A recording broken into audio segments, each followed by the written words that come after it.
Good morning. Last meeting of the year. Yes, it is. Good morning. Are you doing anything fun for the holidays, Maurice? Just going back to Delaware to visit my family, some of my family. How about yourself? Staying in Cleveland? I'm here. I actually went to South Carolina between Christmas and New Year, but driving, just family, my brothers and stuff. So it's like a casual, we do it a lot, but I'm psyched to have a little bit of time. You and me So, both. It's been a yeah, busy year. it's been a busy year, but a good one. So, uh, Yes, yes, absolutely. okay. Well, I'm gonna get a cup of coffee and I'll be right back. All right, and I'm going to go take care of something, and I'll be right back. So see you in a few.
Morning, everyone.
Michael, just question.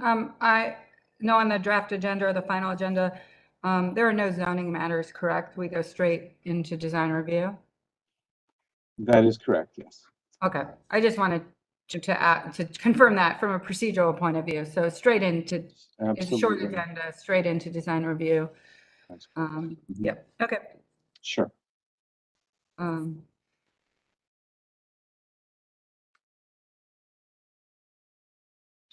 Good morning. This is Joyce. I need 1 minute just to get up to the office. So Okay, I'll be there soon. okay. Morning, everyone. Good morning. Morning. Morning. All right, well, wait a second for Joyce, but I see that we have August, Councilman Slide, Diane, Denise, Erica.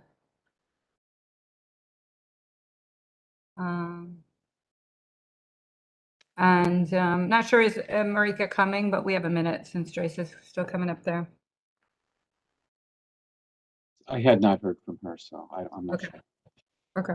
This may be the first full commission, all 7. I need some verification. In how many years today? This is a historic moment. Ever. This might be, not ever. I do recall back when Norm Krumholtz was on that there were some times when we had a full commission, but it was a long time ago. But maybe 4 or 5 years? Is that a crazy number? Something like that. So anyway, it's a historic day, as long as Marika shows up.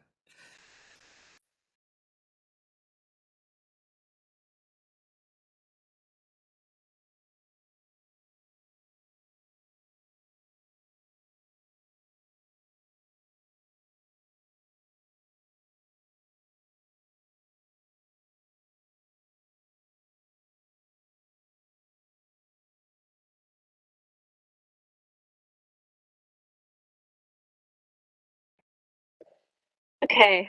I'm at a place where I can read the preamble. Okay. So Hmm. let's see. Maurice, can you advance the slide, please? Oh, Marika did join. Council. Commission member Sherry Clark joined. So we do have a full commission. Yes, this is a historic moment. So thank you to the director and to the administration. Probably first full commission in a very long time, and it feels really good. And it's a great way to end the year, our final meeting. So, so thank you to Director Wong. And go ahead. Thank you. Yes, I'm very excited. So I appreciate all of the commission members that are on today. So if we could advance the slide to the preamble, we can get started.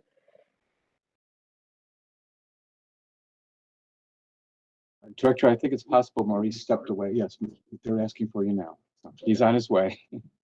All right. Sorry for the slow startup today. Okay. It is, We have a very light agenda. that's right. The focus will be primarily on some of the presentations later on, particularly around some legislation that we want to make amendments for zoning. And we have a brief design review agenda as well. All right, here's the preamble. I'm going to go ahead and read it for us. In compliance with notification requirements of Ohio's open meeting law and section 101.021 of the Codified Ordinances of Cleveland, Ohio, 1976, notice of this meeting has been publicly posted. All boards and commissions under the purview of the City Planning Department conducts its meetings according to Robert's Rules of Order. Actions during the meeting will be taken by voice vote. Abstentions from any vote due to a conflict of interest should be stated for the record prior to the taking of any vote. In order to ensure that everyone participating in the meeting has the opportunity to be heard, we ask that you use the raise hand feature before asking a question or making a comment. The raise hand feature can be found in the participants panel on the desktop and mobile version and activated by clicking the hand icon. Please wait for the chair or facilitator to recognize you and be sure to select unmute and announce yourself before you speak. When finished speaking, please lower your hand by clicking on the raise hand icon again and mute your microphone. We will also be utilizing the chat feature to communicate with participants. The chat feature can be activated by clicking the chat button located on the bottom of the WebEx screen. Call-in users can unmute by using *6. All meeting activity is being recorded via the WebEx platform. These proceedings are also being live streamed via YouTube. All requests to speak on a particular matter via our website and email have been considered. We have also received emails from those who've provided written comment on a particular matter. Thank you. All right, let's call the order, the roll call. Michael? Anthony, Present. Downing, Present. Fluker, Present. Curry, Present? McCray Scott, Present. Shio Erie Clark, Present. Slife. Present. Madam Chair, we do have a quorum. Yes, we do.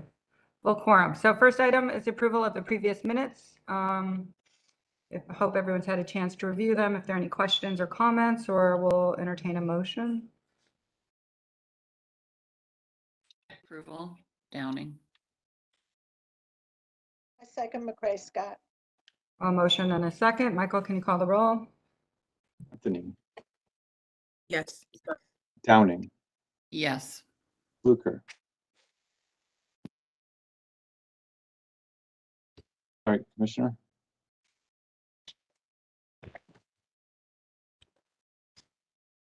August? I wonder if we lost him. I'll have him down as abstain then. Curry, Okay. Yes. McCray Scott, Yes. Shio Erie Clark,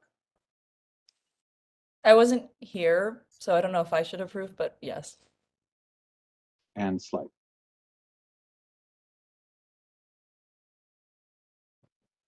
Councilman, Sorry, yes. Okay. Motion carries. The minutes are approved. We'll go into design review cases. We don't have any zoning matters today. And the first is in the Far West Design Review. Richard Carr is here from Eden. This is at 7813 and to 7823 Madison Avenue. This is for schematic design approval. And you can see the local design review conditions at the bottom, which we'll ask them to address. But before we go ahead, I need to swear in Mr. Carr or anyone else who will be speaking on this matter. So do you swear to tell the truth, the whole truth, and nothing but the truth, as you shall answer to the penalty of perjury? Mr. Carr? Yes, can you hear me? Yes. Hello? Yes, I do. Yes, I can hear you. Okay. And are you the only one speaking to this matter? Yes. Okay. All right. Please go ahead with your presentation. And please address, if you can, while you present, the conditions from local and how you may or may not thinking about addressing them as you head to final approval. Madam Chair, members of the board, thank you so much for allowing us to present today. Eden Portfolio Expansion Phase 3 is a direct result of the need to expand affordable housing in the city of Cleveland. Eden is a contract agency of the Adams Board of Cuyahoga County. And the need for affordable housing and the demand for affordable housing is off the charts, as we're seeing as an agency in the city. This project was conceived as a result of a townhouse development that we just finished that is about a half a block away from this particular site. So there's an existing facility that's on this site. The building has become functionally obsolete. There's 8 existing residents that live here in about a 300 square foot efficiency apartment. We are having a lot of difficulty in leasing the units based upon not only the condition, but also the physical size of the units have become really undesirable. In addition to that, we did a feasibility study and a capital needs assessment on that facility to determine that it was probably in our best interest to demolish the existing building and construct new housing in a townhouse type of configuration. So this development is 8 units.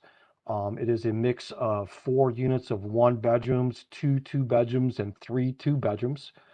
We have met with Northwest CDC as well as Councilman Spencer, and had reviewed our plan with them, including the elevations as well as the configuration of the units. So we have found that the need for additional family housing in this neighborhood is needed. So that's why we have the unit mix that we have. We will include a couple of handicap units for fully mobility impaired residents. We will produce off-street parking. The entrance to the off-street parking will be off of the Guthrie Avenue location, which duplicates the development we have a half a block away. So one of the things that Far West Design Review had brought up was they had asked us to address the landscaping around this facility, which we have had a conversation with our design architect, which is what we will do. We've also had conversations with the councilman and the CDC regarding reducing the amount of hardscape at around, including the elimination of the plaza that you're currently seeing in this site plan. And then also in the site plan, you'll see there's a dashed line that represents a future proposed development in this area at some future date. Right now, the area in green is a community garden. We understand that community gardens have shelf lives.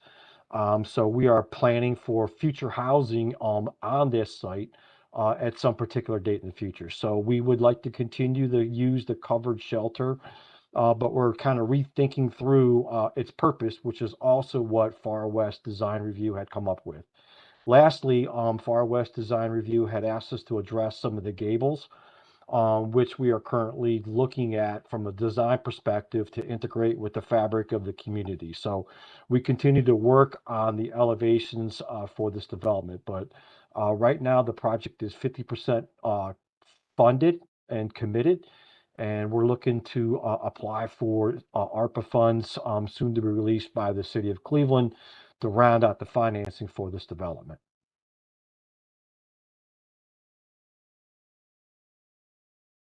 And there's the unit floor plan.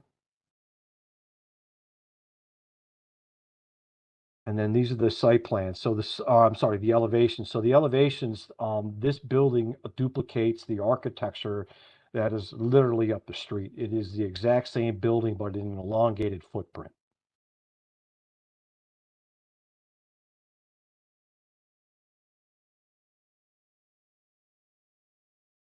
There's an up close. So we're also Far West had asked that we take a look at the amount of brick on the building, which we certainly will. In addition to that, they had talked about eliminating those brick facades that kind of conceal the unit doors, which we said that we would do. Whereas the residents for the building will be able to just come right off of the residential street sidewalk and then transition onto a platform, which is covered, and then go right into their units.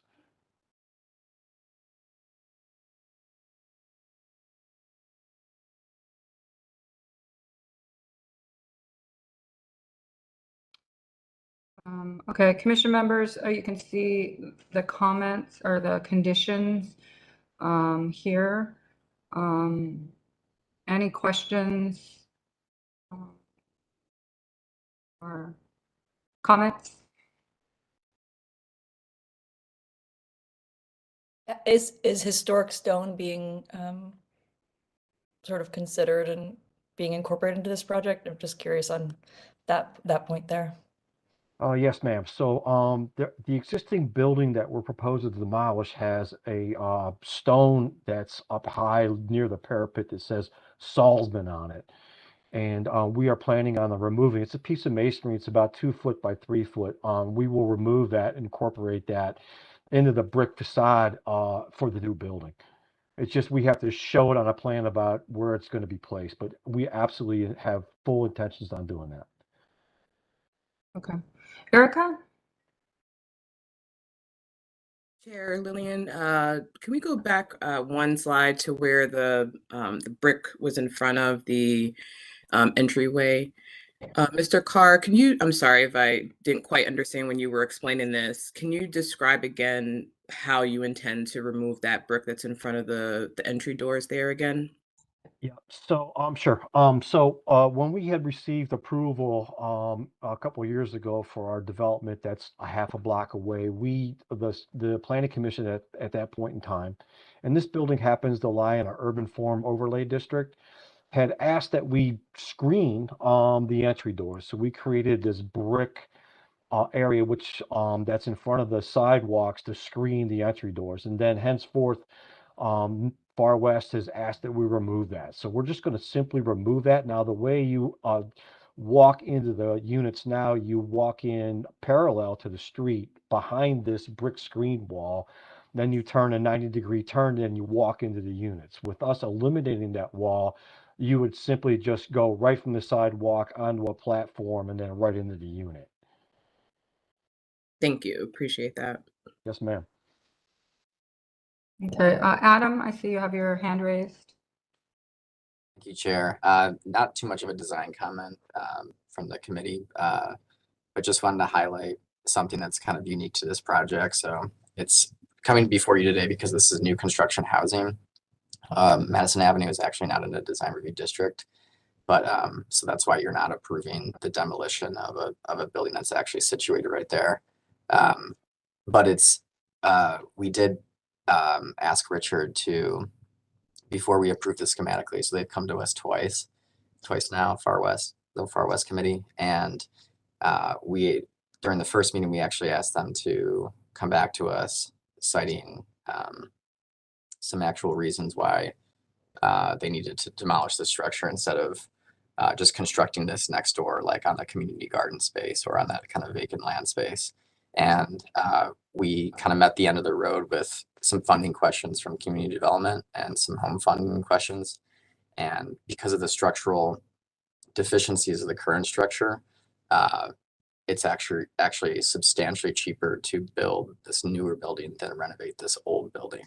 So just a smart kind of push pause until we meet the end of the road on that question. And I'm happy that Richard was amenable to that, but I wanted to highlight this weird challenge that we have through kind of our internal funding streams on how it is actually cheaper to build new construction affordable housing with the funding that we get from the state than it is to sometimes renovate existing structures. Yeah. Yeah, because I think that's kind of what I was just trying to wrap my head around seeing this presentation is it's essentially you're demoing a historic building and then building a new building that is almost exactly the same size on top of it, which I'm just trying to understand. Not that, I think the community garden, I was just looking on Google Maps, looks like it's thriving and seems to be well used by the community. So I would, I wouldn't necessarily want to propose taking more of that away, but I almost was wondering why you wouldn't do a larger building if you're going to the trouble to demo an existing building and then start an entire new construction project. Why would you leave so much room where you could, when you were talking about the need for housing? I think that was just sort of my question about this. It's a little confusing, but I get what you're saying about funding. Okay. Councilman Slife.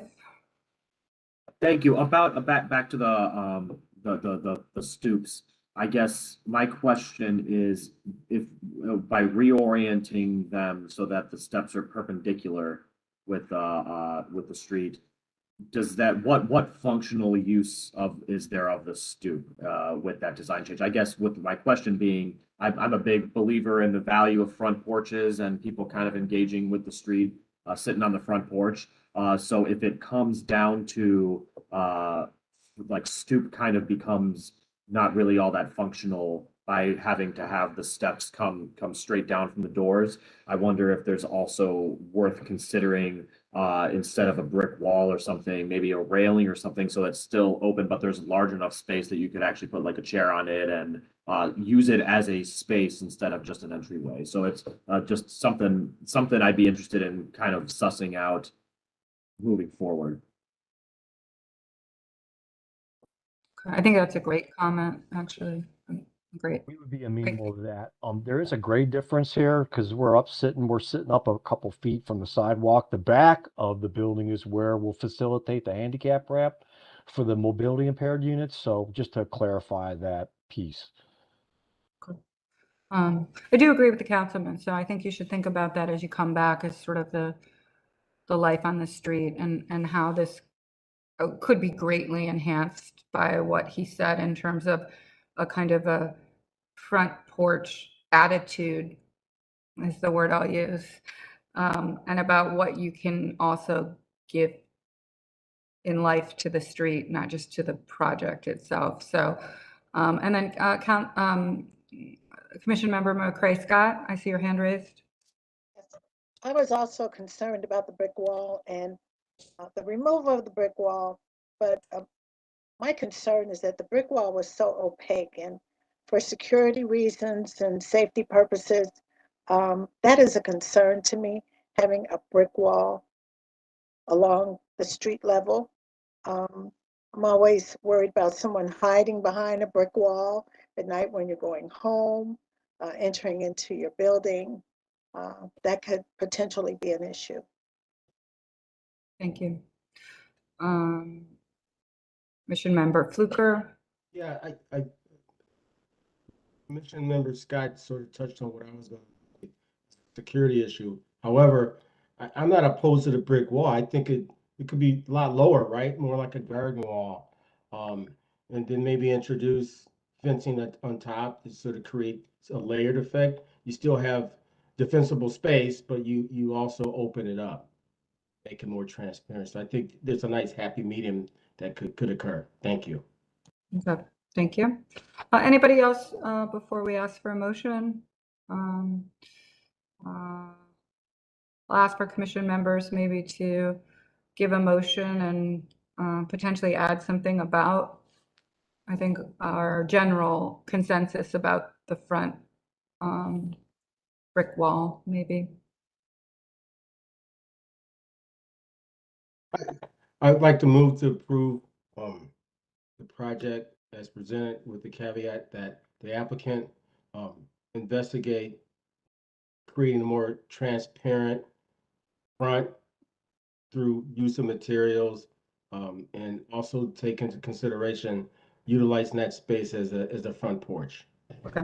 Can you also add with the conditions as well from design review? Sure. With the conditions enumerated herein. Okay. Do I have a second? Second. Second, McCray Scott. Okay, motion and a second. Michael, can you call the roll? Anthony, Yes. Downing, Yes. Fluker, Yes. Curry, Yes. McCray Scott, Yes. Shiori Clark, Yes. Blythe. Yes. Motion carries. All right, next item, I think we're going to the East Design Review District. Is that correct, Maurice? Next item. In the East Design Review is a proposed demolition of a two-story structure. This is for final approval at 10515 Norman Avenue. This was recommended for demolition with one condition, to preserve an existing tree in front of the house. Is Daryl here? I'm here. Okay. Do you swear to tell the truth, the whole truth, and nothing but the truth, as you shall answer to the penalty of perjury? I do. Okay, go ahead.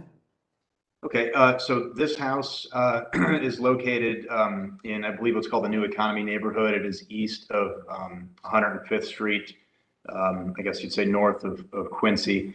It is just an old dilapidated house that we'd acquired, and we're taking it down. You can see here, there is a nice big beautiful tree in front, but the rest of the house is in severe disrepair. So, for safety reasons and to be, I guess, aesthetically congruent with the rest of the neighborhood, just taking it down and seeding the lot.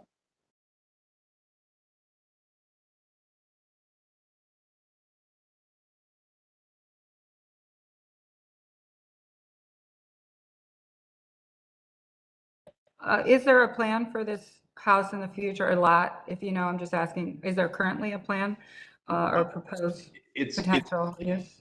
We don't have a specific plan for this single lot, but it's probably anticipated that it would become part of a larger project in the area in the future. Okay. Commission members, any questions? And you know, you're okay keeping the tree, obviously? Yeah. Okay. We've already mentioned that based upon the design review approval to our demolition contractor, and they said it shouldn't be a problem. Okay. And when you seed and grade and everything, will you also be sort of pruning and sort of helping the tree? You know, it seems a little bit like it needs to, you know, a little work itself. To me. I suppose we can take care of the tree as necessary. Okay. All right, Commissioner, I see Commissioner Member Fluker with his hand raised. Yeah, I wanted to expand on your comment concerning the tree. I think there should be a tree preservation plan developed to protect the tree during demolition, because oftentimes when you impact the grade and/or drive over the area within the drip line, you might not impact the tree initially, but it could become distressed and die a few years later. So I think in addition to pruning and maintenance, you need to come up with a preservation plan to protect the tree. Thank you. And with that, I guess I move with those conditions. Okay, we have a couple more hands raised, but we have a motion. sorry. Can you have a second? It's okay, we can still have discussion, so. I'll second Downing. We have a motion and a second, so I see Commission Member Shirley Clark. Yeah, it was similar to Commission Member Fluker. I guess I was just curious, what is the actual distance between the edge of the house and the tree? Because to me, it looks like the tree is very close to the edge of the house, and so I'm just wondering kind of how realistic it is. To August's point around the drip line, I've seen plenty of trees unintentionally die because of this exact type of scenario. So just curious about that distance and kind of more details on your plan, or just to recommend that you have a plan. I'm sorry, so was that a question for me? Should I answer? Yeah, that? what's the distance between the edge of the tree and the house? Probably just a few feet. I don't have an exact number. As you can see there, it looks like it's pretty much right on top of it. Right. Yeah. So and I honestly don't know the health of the tree as it stands. What you're looking at is a you know, a Google Street View drive-by within the last probably couple of years. You know, these streets generally aren't updated that often, I don't believe, with Google drive-by. And honestly, I'm not a tree expert. I couldn't. If the tree was dead today, I wouldn't even know it. I mean, it is certainly an sort of unusual and extraordinary tree in the city, to be honest. So I think that's why you're hearing this. It's a beautiful tree, right? So I want to assume where we're heading with this is that you actually work with your demolition contractor and probably someone who knows something about trees to specifically ensure that you are thoughtful about how the demolition is done so that it does not damage the tree. I think that's where we're heading, just so you know. So you're going to have to get someone who does know something about trees to help before you do the demolition, and that may likely be in our conditions. So Council Member Slife, who knows a lot about trees, who probably has something to say. Go ahead. I do, but not about the tree, incidentally. So most of these types of demolitions are coming presented by the city, and it's a city demolition. But in this case, it's I'm sorry, your name, Daryl. You're with the contractor, the demolition contractor, correct? No, I represent the property owner. Can you? So since this is an LLC, and we have a problem in Cleveland with LLCs buying properties, flipping properties, and it's really difficult for us to ascertain who they are specifically. You know, that the tax mailing address for this property is the property. Can you share any additional information about who the owner is? It seems that the rest of the street is all land bank or owned by Fairfax Development, save for this property. So I'm just curious who this investor is. Sure. So we are located right here on Chagrin Boulevard in Woodmere on the east side of Cleveland. We're a local company. We have additional parcels that we own throughout this neighborhood. In fact, we used to own or have an interest in a parcel that was right at 105th and Cedar on the southwest corner. And we're now a partner with the clinic, Fairfax, and Fairmount in our Meyer project. So we're definitely a known quantity, and we're hoping that we can also participate in a larger development similar over here that helps improve the neighborhood. And are you the representative, or are you the are you the controlling person of the LLC? I'm one of both. I guess, Madam Chair, I think this would be maybe too little too late, but or to kind of move in the field. But I think moving forward, if LLCs are coming forward requesting permission to demolish properties, I think it would be useful for us to gain a greater sense of who they are and have that information presented. Because I'm not picking specifically on this entity. I don't know this entity, but it's such a pervasive problem across the city of Cleveland that I think any opportunity we have to get our hands around it is one that we should really go after. Okay, I think it's an important point. So to the director, I hope you guys will note that, and as this happens again, you guys maybe could get the information in advance for us also. So it's a great point. I don't see anything else raised. I do see if there's a motion. Madam Chair, Mhm. you already moved and seconded it, but I would like to. Oh yeah, you're right. I Sorry. would like to add one other point, and Okay. Rika pointed it out. I think as a part of this preservation plan, one might find out that two things. The tree's health might not suggest preserving it, and or could be too close to the house to save it, because when you start digging foundations and basements up, you probably gonna cut into roots. So I just wanted to add that as a caveat. Thank you. So would you be happy, since you made the motion of, they can come back to staff as they get more information about the tree and the plan? Sure, Madam Chair, I would like to do that. I think we should not be so, we should not take a knee-jerk reaction to saving trees if it's not possible, because Okay. it's could cost a lot more to come back and cut them down later. Okay. It will cost a lot more. Thank you. Okay. So just to clarify, the motion is to approve the demolition with the condition not only that they preserve the tree, but they have a tree preservation plan in advance. Yeah, they assess the tree to determine whether or not it's worthy of preserving it. And how to do it. If it is, they come up with a tree preservation plan. Okay. And are you okay if they share this plan with staff before they actually do the demolition? That is a requirement, just so you know, to the applicant. This isn't like do the plan and then just do the demolition. You're going to do the plan, then you're going to present it to the director, and then she'll sign off on the permit. Does that make sense? Yes, I'd like to go one further, because we don't need armchair quarterbacks. We should share this with the arborists in the city of Cleveland. Okay. Thank you. So, to Michael. Chair.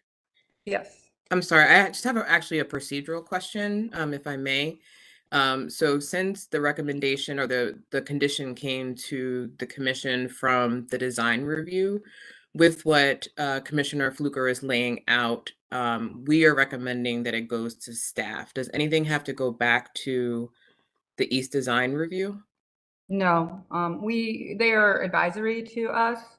And in this case, we're actually probably being more stringent than they even were, even though they said just preserve the tree. We're saying you have to come up with a tree preservation plan and then present it to the director for sign off before you get the demolition permit.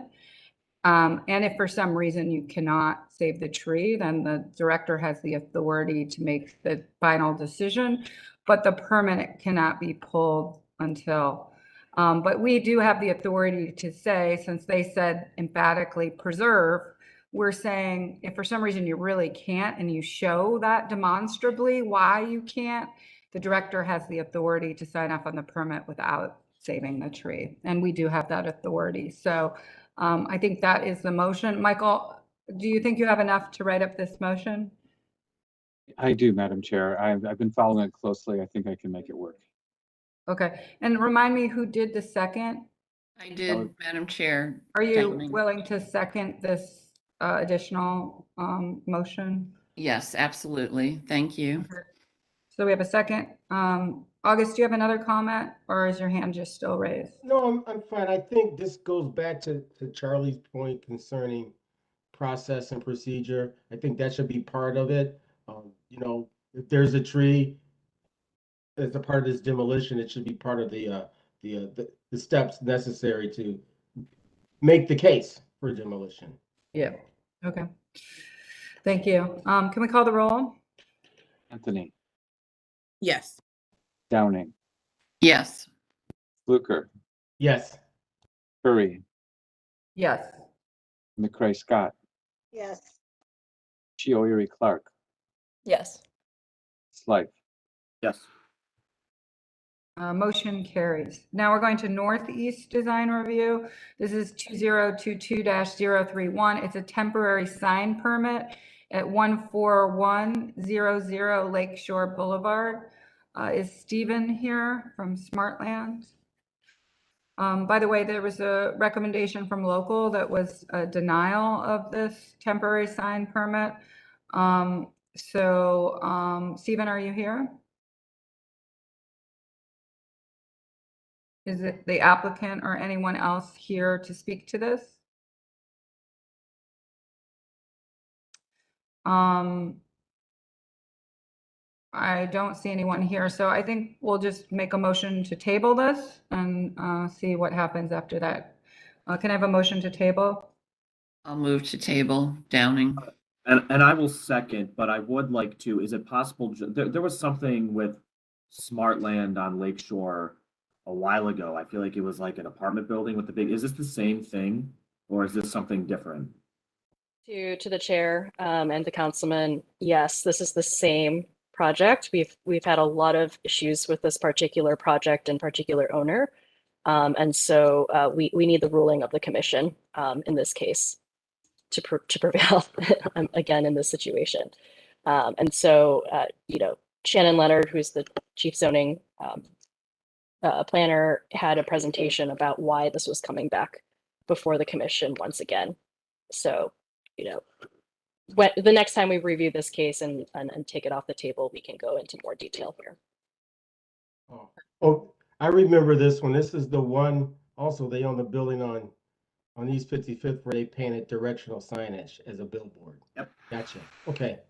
And I was lectured by the remember that one applicant. too, August. I remember. And by the way, I was lectured by the applicant on how I should conduct myself as an African-American male. Thank you. Very good. So we had a motion to table. I can't remember. Did we have a second? Diane?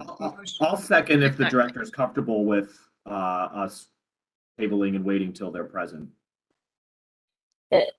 We typically don't do this, but I mean, can we review the case without the project representative here? Because there is a staff presentation. We're happy to. Yeah. I don't think we should, honestly. I think we should table it. They come back or they don't. It'll sit tabled, to be honest. If we need to later bring it back, if they don't come and just deny it and get it off your docket, that we can do that too. But without them here, I don't think we should. Yeah, they should have the due process of being able to present. It is a recurring case. I do want to note.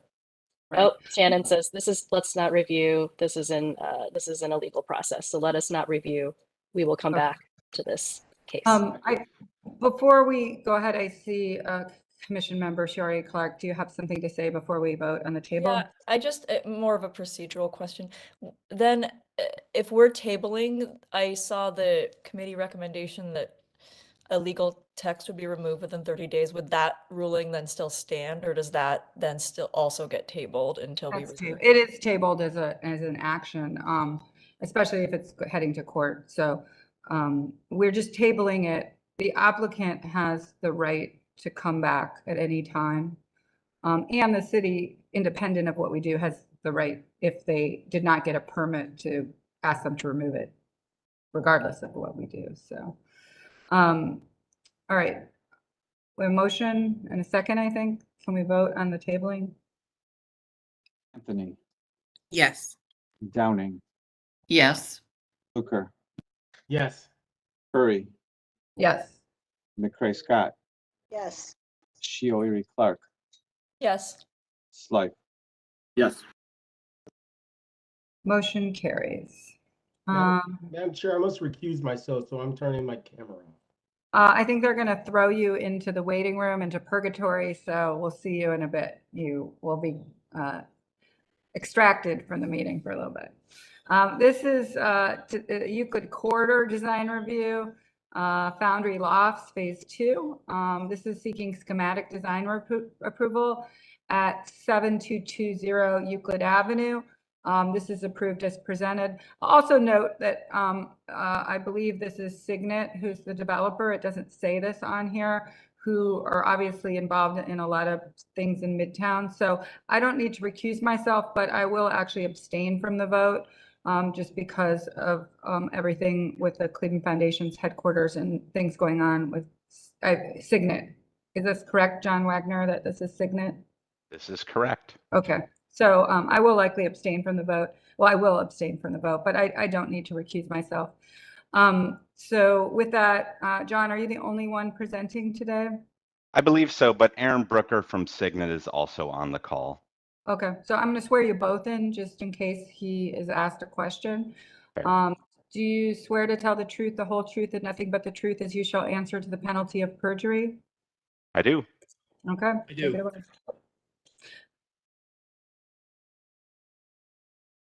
Go ahead. All right. So I think you can probably skip ahead. Next slide. Most of you have already seen phase 1. I know there are a couple of new commission members who haven't. Welcome. It's good to see all of you. Site is located between East 71st and East 77th, with Euclid on the north and Carnegie on the south, adjacent to all the Church Square Commons, the Cleveland Food Hub, and a bunch of other exciting development stuff that's going on in the Midtown neighborhood. If you go to the next slide. This is a view of phase 1, which I'm happy to say is almost complete with construction. We're working on punch lists. Phase 1 consisted of 3 new buildings with 160 residential units, and then a new street that was cut through that is a private drive, but treated and designed as such to feel like a real city street between Euclid and Carnegie. Next slide. These are some of the renderings from phase 1. I'm giving you a flavor of what we did in phase 1 so that you can see how the second phase, the development, relates to not only the design, but the architecture, the unit mix, and the site layout. Next slide, please. This is where I toot our own horn. I think we did such a good job designing the streets that Google decided to drive their car up and down the new street and take some photographs, which I think was pretty cool. But this is phase 1 nearing completion. And you can see, it's a mix of masonry, corrugated metal, fiber cement siding, all done in sort of a modern interpretation of a warehouse, which is reminiscent of the types of buildings that were once very prevalent in the Midtown neighborhood. The next slide is the site plan showing phase 1, which again consisted of 160 units in 3 buildings, 124 parking spaces in the rear of the buildings, as well as 22 on-street spaces for guests and users of the retail space that is at the corner of Euclid Avenue and the new street. which I would mention is moving from the Cleveland-funded Glen Village over on 105th. It's the Vita Candy smoothie shop, and they have outgrown their space there and moving into new expanded space here in this development. Next slide, please. This shows the continuation of phase 2, which is very similar to everything that we've done in phase 1, including the site design. I will note that based on lease up, which is going really well, there is a need for more secure parking, which is why you see that we've expanded the parking along the rear of the buildings completely and then had to add a little intermediate lot. But we have maintained the site design to include more on-street parking. And this was just a balance between the total number of units in phase 2 versus the amount of parking spaces we can get. Buildings 4 and 5 are phase 2. There are a total of 82 units. So the whole development would be 242 units with 262 parking spaces. Next slide, please. The landscape plan, and I'll apologize because I'm going to say similar to phase 1 a lot, but we think it's been very successful and we want to continue this so that it feels more like a cohesive development. The landscape plans are very much consistent in terms of the plant materials, the foundation planting, the street trees, the screening, all from phase 1. So this is building 4. The next slide is building 5, which you will see is also very similar. We are adding a new fence along Carnegie Avenue at the back of the sidewalk to create a little entrance sort of gateway and an opportunity for signage along Carnegie Avenue. I will also note that we are pulling the buildings back a little bit from Carnegie. There is no real true setback along Carnegie. It's a very busy street. We want to be close enough that we have a real impact on the streetscape of Carnegie, but also recognize that we have ground floor units and units that face Carnegie. The next slide shows the plant material, which again is similar to phase 1. And then the next slide is also the lighting plan, which again is similar to phase 1 with pedestrian scaled lighting along the street, larger parking lot lightings pushed to the back of the site, and then a myriad of small scale fixtures, sconces, and downlights at building entrances. Next slide, please. The unit mix changes a little bit. We're going to utilize only the 1 bedroom and studio. This is based on the market demand and lease up, and also the balance of building size versus parking. But these 2 units are renting really well in phase 1, and there's a high demand for them. Next slide, please. These next 2 show the floor plans. These are similar in configuration to phase 1. It's a series of 3-story walk-ups. 12 units will share a single stair entrance. We have made some modifications to the ends of the buildings to allow units to face Carnegie so that it has a real front door feel to Carnegie Avenue rather than what was done in phase 1 where the ends of buildings faced each other and they felt more like the ends of buildings. The next building, next slide please, is building 5, similar configuration, just a little bit longer building. The only addition here is that on the ground floor of we are creating a maintenance area that will have a small spot for a vehicle that can plow sidewalks, as well as the ever necessary increasing size of package rooms with us, everybody buying things online these days. Next slide. So the materials are very similar to phase 1. There is one dramatic change, which is we're changing the brick. We're going to a much darker charcoal gray brick, but we're still looking at old time, images and proportions of warehouses and trying to do them in a new and modern way. The materials, again, will be masonry, fiber cement, asphalt shingle roofs, and some corrugated metal around some of the bay windows. The next slide shows the elevations of Building 4. The upper left is the elevation that faces Carnegie. You start to see the introduction of some of those new warehouse-style facades, and the introduction of lots of windows on the end facade, which will face Carnegie. The other facades are a mix of masonry and corrugated metal and fiber cement. Next slide, please. Building 5 is similar but different. The elevation in the upper right is the one that faces Carnegie, so it's all windows. And then you'll recall that we used a sawtooth bay window in the first phase, and we are changing that to be more of a square bay, but with a sawtooth dormer roof.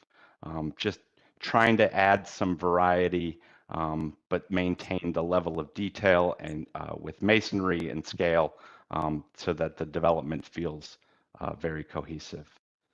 Next slide, please. So the next couple slides here show just some aerial images, three-dimensional, of the development as completed, or as it will be completed. Here's looking north towards from Carnegie towards Euclid. You can see the two buildings and their setbacks from Carnegie Avenue and the fencing. If you go to the next slide, it's a ground level view, starting to get into some of the masonry detail and the facades that face Carnegie, as well as turning the corner and heading into the development.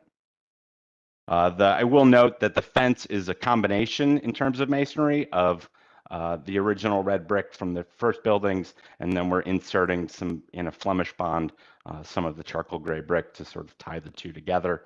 And then it's another opportunity to do some signage here on Carnegie that's similar to the building mount signage that is on phase 1 up on Euclid Avenue. Next slide, please. This is an image from the central green space that is in the middle of the building in front of building 2, looking out towards Carnegie. There you see the sawtooth bay windows, as well as the roll-up door for the snowplow vehicle and the entrance into the package room, and then this sort of wide green space that will continue all the way out to Carnegie. Next slide, please. And then the last slide is an image from Carnegie Avenue, sort of similar to the image that we shared of the last image of phase 1, sort of an elevational perspective looking down this new street, showing the street, on-street parking, the landscaping, the street trees, the setbacks of the buildings, and sort of how it will address and be, I think, a really wonderful addition to the Carnegie streetscape. Thank you very much, John. Commission members, any questions or comments? Commission member Sherry Clark. Hi there, thanks for your presentation. I think this is a really nice development. I think it fits nicely in the context, and I'm happy to see it going forward. My only question is just trying to understand the panels that you're showing that are in green. Can you explain what those are? Just look a little bit jarring to me. So this came up at design review. We're still exploring whether or not that's going to be green or charcoal gray. It helps break down the facade. It also, frankly, helps reduce some of the amount of masonry that we are putting on these buildings, which is significant. And that sort of black green color shows up a lot in old warehouses. A lot of times it's used where they board up windows. But we thought it was sort of a nice introduction of just something a little different, but not too, I was going to say jarring, but you used the word, it was jarring. So not too glaring, but we're still exploring that in terms of its color. But it is, I think it will be a different material. It won't be masonry, but it may end up just being charcoal gray. Yeah, what's the material right now that you're calling for there? Fiber cement. Fiber cement. Lap siding. Lap siding. Yep.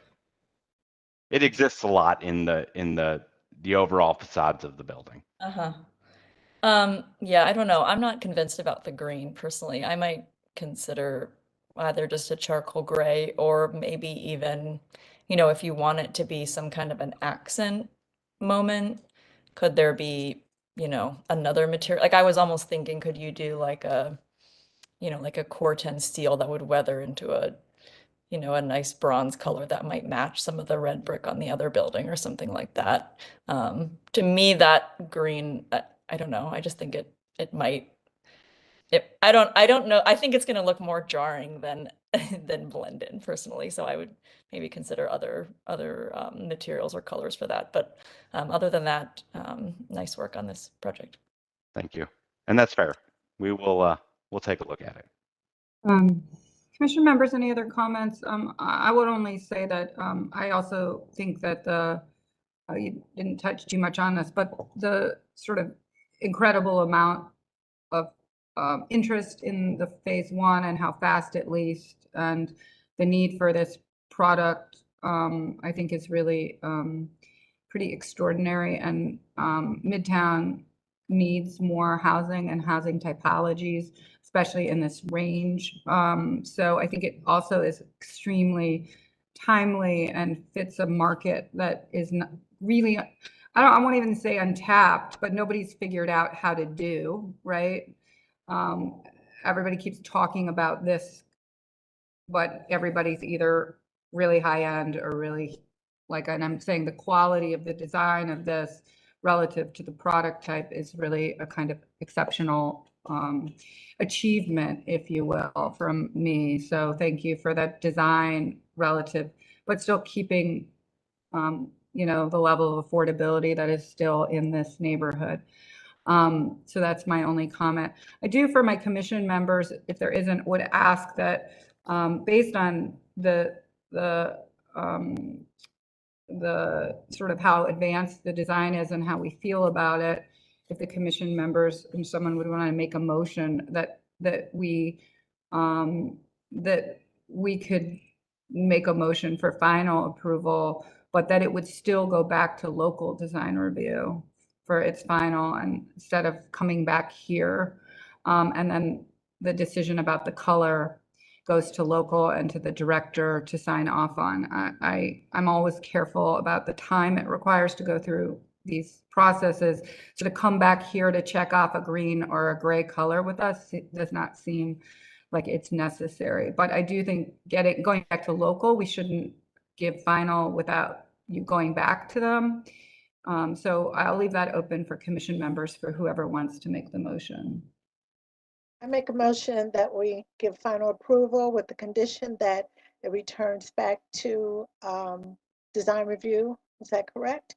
Yeah, local design review, yep. Local And design can you review. add in just a recommendation to explore other colors and or materials for that green portion?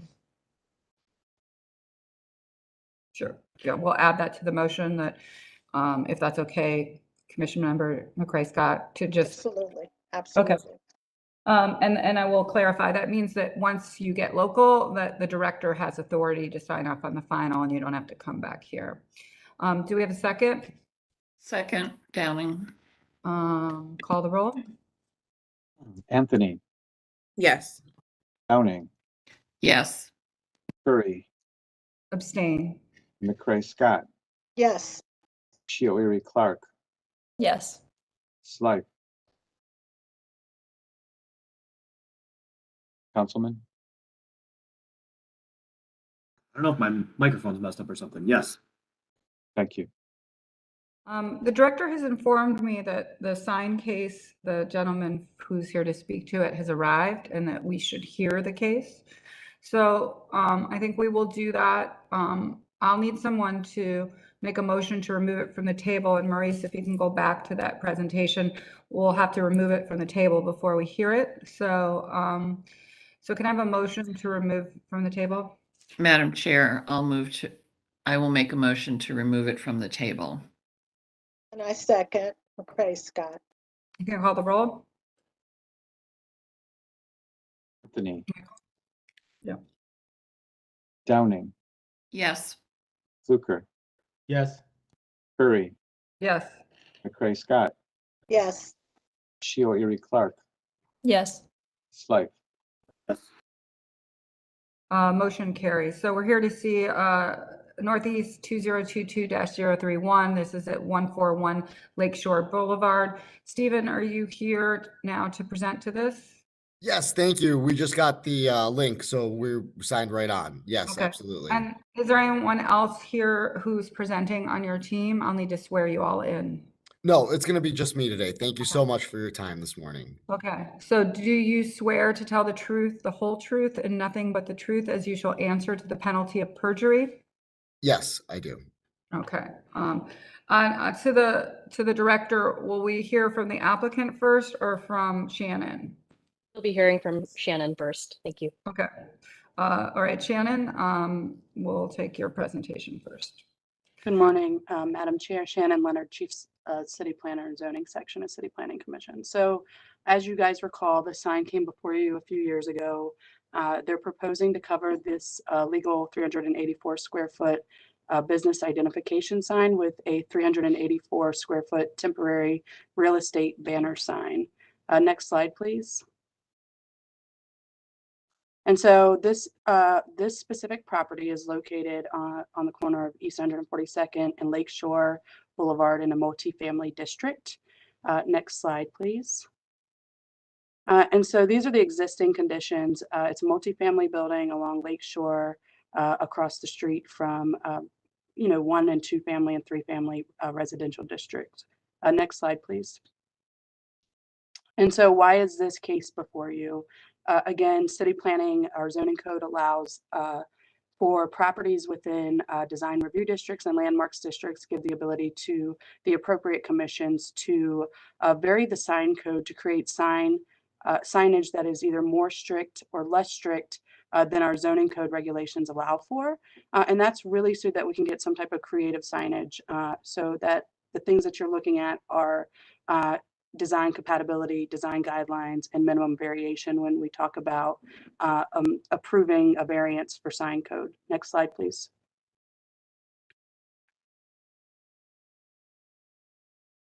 And so I just want to go through a couple nuances. So our sign code is set up in a way that it regulates for use and for structure. So the use in this case that they are proposing is to cover a business identification sign with a real estate sign. And so that type of sign promotes the rental, sale, or lease of property. They also would like it to be temporary. By nature, a banner, which is a structure, is temporary in nature based on our zoning code. And so this is a sign announcing special events or sales, the sale or rental of property, etc. Generally, when you get a temporary permit in a regular temporary permit of any type in the city, it's for 30 days. A temporary sign is up to 4 months, and a temporary real estate sign is 6 months to a 1 year max if the applicant can prove that they're going to be leasing during this time. Again, an identification sign is a sign identifying or naming of a business. So for instance, Smartland owns this tower. Smartland is a business identification sign. And wall sign is a type of structure, right? So the sign is affixed to the wall, whether it's painted on or fixed on with channel letters, etc. Next slide, please. And so temporary real estate signs in residential districts are generally only permitted to be 32 square feet and a maximum of 8 feet tall. They are permitted to be for 6 months to max 1 year with ongoing leasing. The banner signs themselves are only permitted to be up for 4 months, and they can only take up 25% of the total sign space permitted. And so this was the original proposal that you see here on this picture that Mr. Jessis presented the design review with. And so basically they're proposing 384 square feet of a temporary vinyl mesh banner sign. It's going to be 8 stories tall. And so 8 times the allotted height, which is 8 feet tall, and a 352 square foot variance. Next slide, please. And so design review last week asked Mr. Jessis to change this. First, they wanted, he had stated that this was a court order. We checked with the Department of Building and Housing. Mr. Vanover does not know of any type of court order and asked for Mr. Jessis to provide the court order. I think in that meeting, we came to the conclusion that maybe this wasn't the court order, but maybe a way for Mr. Jessis to appease the court. This case is in court. The original Smartland sign did not pass you guys at city planning a few years back, and then it went to the Board of Zoning Appeals. Board of Zoning Appeals upheld your order. And then I think it went to court because the applicant has stated that it's going to be pretty hard to move black paint with a chemical treatment from a tan building. And so additionally, the design review asked them to reduce the size of all text, to remove the phone numbers, as they generally don't approve phone numbers on signage at all, reduce the total sign size to 24 max, and then make sure that a time frame is put on this to be corrected. And then, as we had asked Mr. Justice to do previously, was to, he had thought that the Smartland sign was actually an art mural. And we explained when we are identifying a business, it's not art in the terms of public art or art mural. It's actually business identification signage, which is where this all got convoluted in the beginning a few years ago. And so we had, at that time, you guys had suggested that he also work with Tara Petras in the city to come up with some decent art to go in this in place of this business identification sign that is 8 stories tall. And then they would also like for him to resubmit for administrative approval before Friday, because he had told the committee that time was of the essence, and that since he is in court, he needs this to get moving. And so they were going to review the changes. He had agreed upon the changes, and then present it to them, and they were going to agree upon it to be able to recommend to you. And so the sign on the right that you see here is the answer to the design review set of recommendations. Next slide, please. And so, you know, they went back and asked him to not, he didn't meet all of the recommendations. The committee was not excited about this presentation, and what they were received with was some pushback from the applicant, who asked to just continue to move forward to seek the 352 square variance as presented here. But the committee did ask that they denied that. They do not believe that he met the design criteria. They do not believe this meets the minimum variation, and they would like the text to be removed within 30 days of the resolution. Next slide, please. And again, so what you're considering is, does this result in signage that is better suited to the design of the subject property or nearby properties? Does this result in signage that follows Planning Commission standard of approved design guidelines? And are these variances the minimum necessary to ensure design compatibility with surrounding properties and residential neighbors? Thank you. Okay, thank you. To the applicant, is there anything you'd like to present? Yes, so some of that, actually, there were some errors in that. First and foremost, the owner of the property is 14100 Lakeshore. Smartland is merely the management company currently operating the tower. Number 2 is that the presented requirements that were on your screen were slightly wrong. They were mistyped, and we had an email correspondence about that the signage actually was requested to be specifically the lettering 24 inch in max height, not specifically the sign itself. So there was a slight error in that communication there.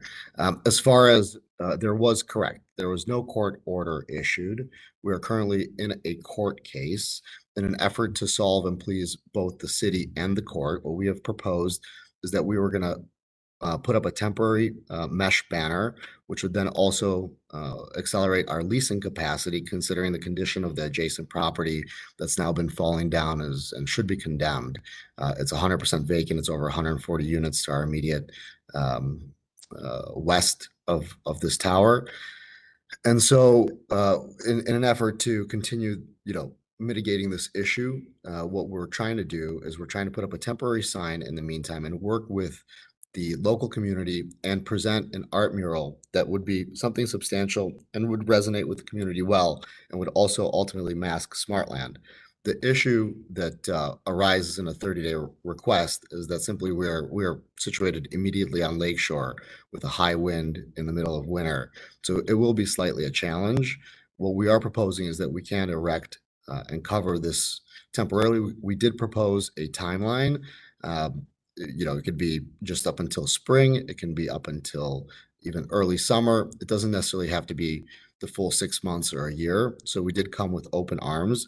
The intent here is to come up with an amicable solution and ultimately something that could resonate. Something that, like the Whales, for example, off of 90. You know, that's a famous art piece that is really well regarded. And so this is one of the larger properties in the immediate surrounding area. Yes, around us, there are adjacent properties and property owners that we have a wonderful relationship with. When we began management of this property, it was riddled with crime and other issues. We're much past that. We offer a very affordable market rate rent product that's accessible to downtown and the immediate area. And so we're very proud of what we've done here at this corner. And currently, we also just took over management of Shorewood Tower down the street, the sister property, which is also riddled with a lot of crime and other issues. And we've begun some cleanup there, as well as, you know, implementing security measures and things like that. So we are part of the community. You know, yes, we've come in front of this board. We've explained that we made an error. We simply did not know.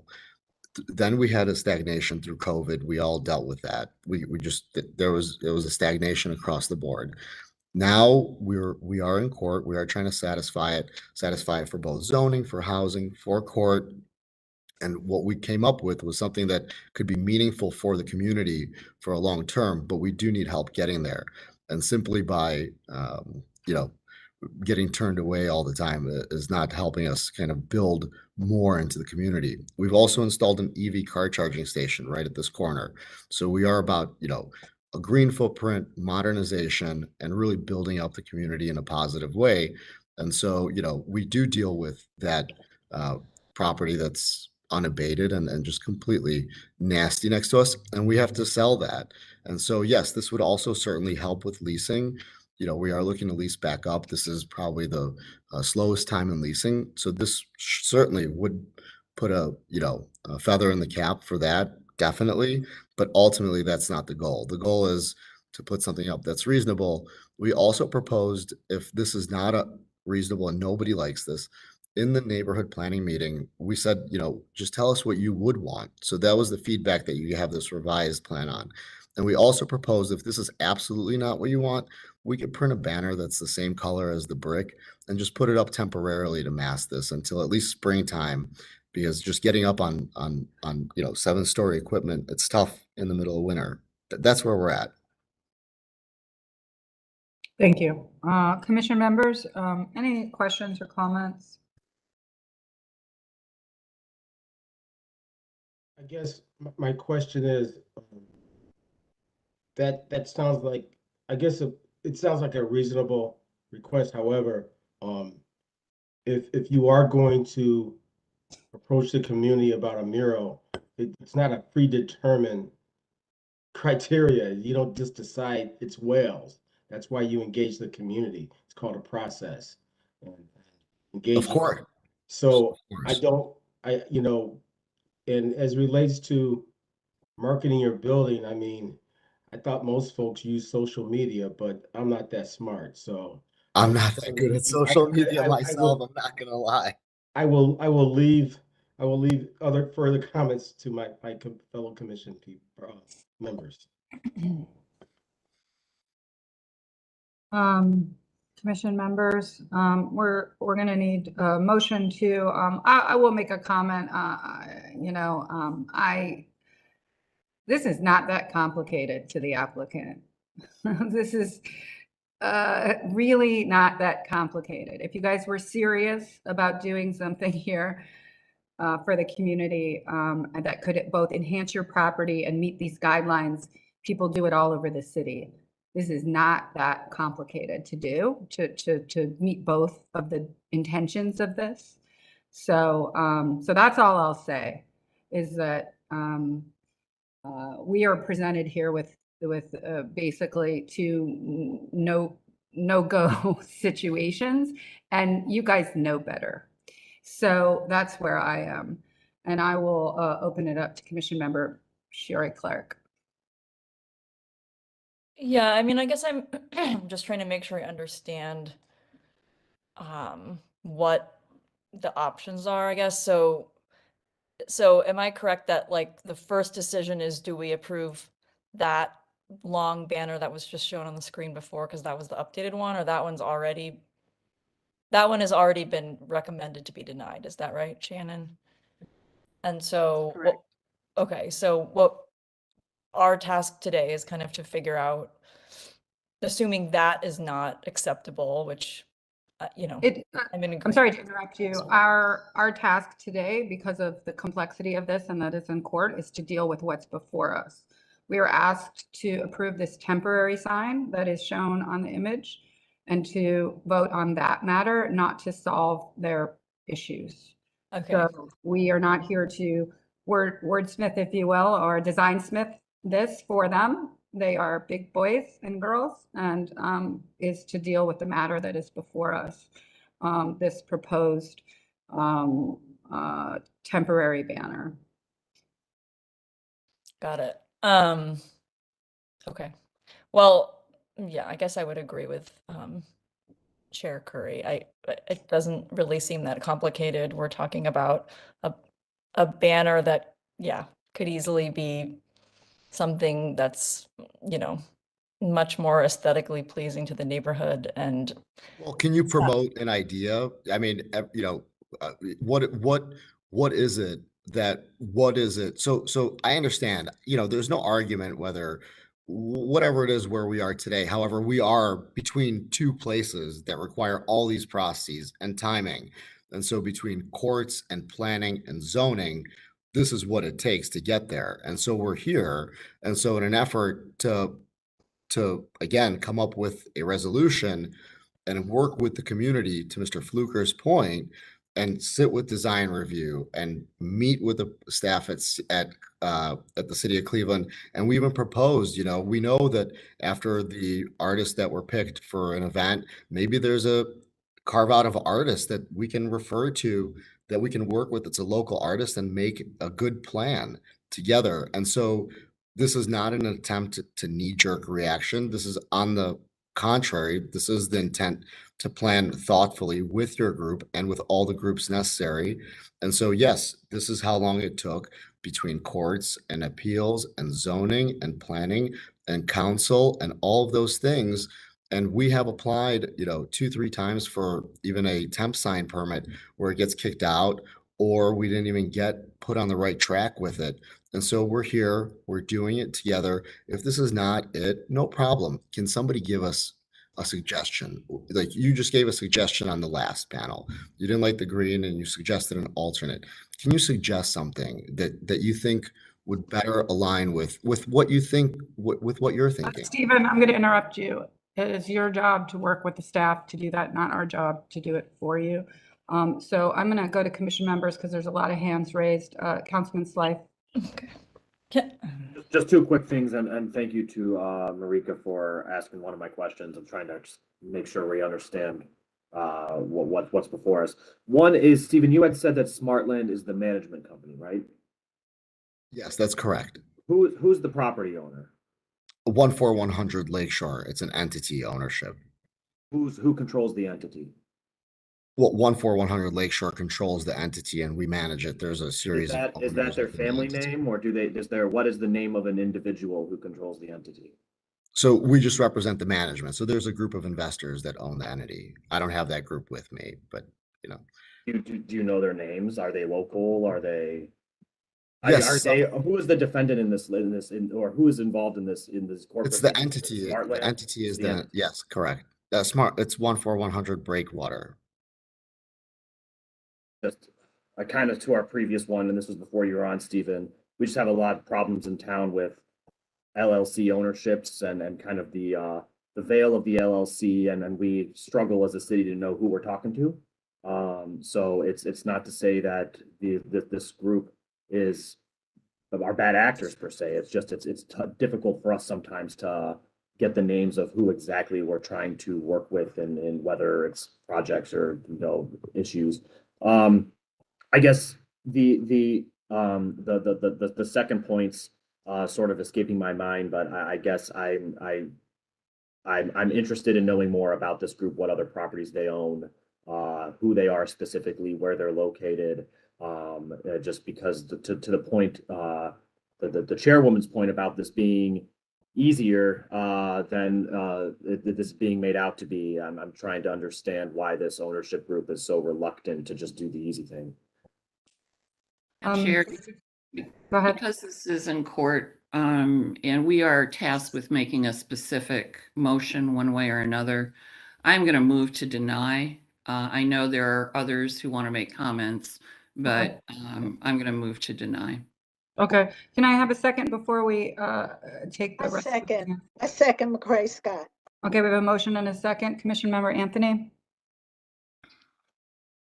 Thank you, Madam Chair. I guess I'm trying to understand, again, in a point of clarification, once the denial came from the design review, Stephen, if you can talk a little bit about what efforts have been made. And I understand that, our scope is limited here today as to what we're voting on. But if you can just detail for me, like what specific efforts have been made to meet the mandate that came from design review, or the recommendation, excuse me.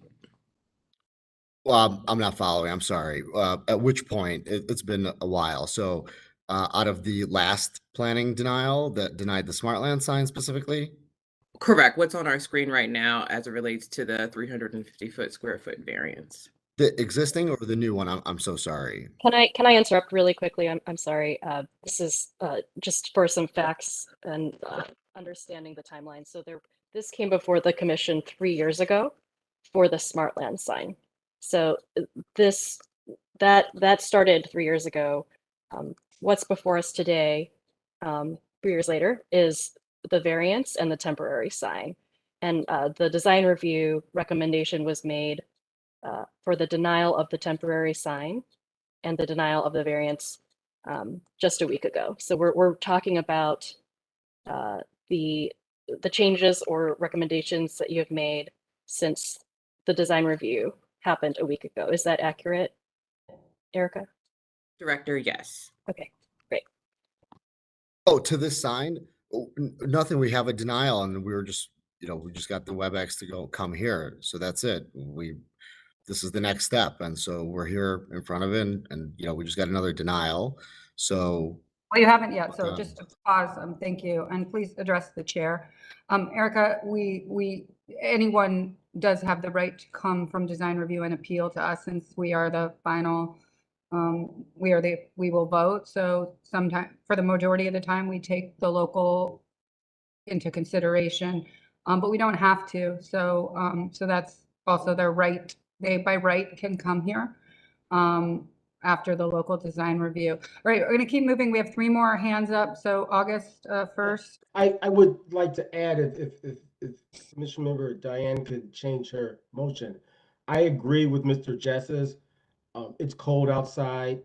I mean, removing paint in the middle of winter and not protecting the brick is going to potentially cause harm to it. So I think we should consider giving enough time to remedy this and given the weather, because you can't paint over anything when it's freezing outside. Thank you. Thank you, Mr. Fluker. Yes, I appreciate that support. I'm not sure that's necessary because this is in court or really our purview, but to Diane, I'll see if you do want to address that. I don't. They've had 3 years. It's not that hard. I'm sorry. Well, we've been in court for 4 years now, waiting for a date and a. Okay. I would never do any work on exterior building in the middle of winter, guys. Okay, thank you. 40 years. We're going to try to keep this orderly. I would like Shannon to have the final word before we vote. So Shannon. Thank you, Madam Chair. So I just want to clarify. So this did go through the design review, and they had asked Mr. Jesses to make some changes as presented on the former slide. And what came back is what you see here on the left side, which still did not meet the changes that design review committee had requested. And they, offered Mr. Jesses additional time to come back to the January after the holidays design review, and he wanted to press forward and still seek out the 352 square variance, because of that, they ultimately decided to deny his request since he still wanted to push forward with this sign as it is currently designed. They did not feel as though that it met the design guidelines that have been adopted by Planning Commission and City Council. And they also didn't believe that it met the minimum variation. And so when you do make your motion, if you could just add, the reasons for denial, just so that it is clear and concise and the court has something to work with, or the next step would be Board of Zoning Appeals if he decides to go that route. Again, this is for the temporary sign for a 352 square variance. My other suggestion is that if you do decide to either approve this sign or the sign that the design review committee had asked for to be temporary, because they did give him that option, design a good sign that could be temporary, that would cover this until winter is over, and you can work with the city in the meantime to come up with a good solution for this edge of your building. They were trying to be very amenable to understanding, with the applicant, as we've been from the beginning. The staff worked extensively with Mr. Jessis in 2019 and 2020. This commission and the design review worked extensively with Mr. Jessis. Planning Commission and BZA tried to work with him. And again, we're back here with another sign. And so he is asking for us to approve something that we generally just would not approve or support in terms of this size and magnitude. But there is an understanding that there is a pre-existing condition that he created that was illegal. And so ultimately it's up to you all to grant that variance or ask him to go back to design review and really create if he's really up to creating a sign that's temporary in nature, that meets what Planning Commission and the design review and the neighborhood wants to see, and he wants to be helpful in that way. That's an option too. So you can deny him, Thank you. the different options. Okay. I mean, if I may, wait, hold on 1 second, please. We have a motion and a second, and we're going to close this matter. We have a motion and a second. If this applicant chooses to go back and design a temporary sign, a banner to August Point, so he does not have to do removal, he can go do that. So, but we do have to act on the motion and second that is before us. And so I'm going to ask that we now call the roll. Madam Chair, if I may, to Shannon's point, it is really important when we disapprove something or deny something that we go on record as to the reasons for that. I think it's really important. So I'm going to ask that be clarified, if I may. I will ask Commissioner Downing if she would like to do that. I believe I can state why too if she wants me to, but I move to deny it because it does not meet the code. Okay, there you go. Do we have a second? I think that was McCray Scott. I second. A motion and a second. Let's call the roll. Anthony. Yes. Downing. Yes. Fluker. Yes. Curry. Yes. McCray Scott. Yes. Shio Erie Clark. Yes. Slife. Yes. Motion carries. Let's move on to the next matter. I think we're going to jump back to the special presentations. To the director, do you want us to take the few administrative approvals and mandatory first, or are we voting on the special presentations as well? I would like for final approval for the design review policy, but we can do that at the end. Let's have the mandatory referrals go first. Okay, they will be quick. I need to recuse myself from one of them, so I don't know if I should just go off for both. Let's see. Is that an administrative or mandatory referral that you're going off for? I think mandatory referral, is that right? Okay, then we'll do those individually, so you could leave for the one specific one. Let's see what the first one is. In mandatory referrals. Next slide. Yep. This is 1285-2022. This is declaration this is the one obviously that you need to leave the room for. Yep. Declaring the intent to vacate a portion of the Detroit Superior Viaduct. Will staff present this, or the streets, or who? Since this is I'll present it, Lillian. Okay, thank you. Welcome. Thank you. Good morning, Commission. Can we move ahead with the slides, please?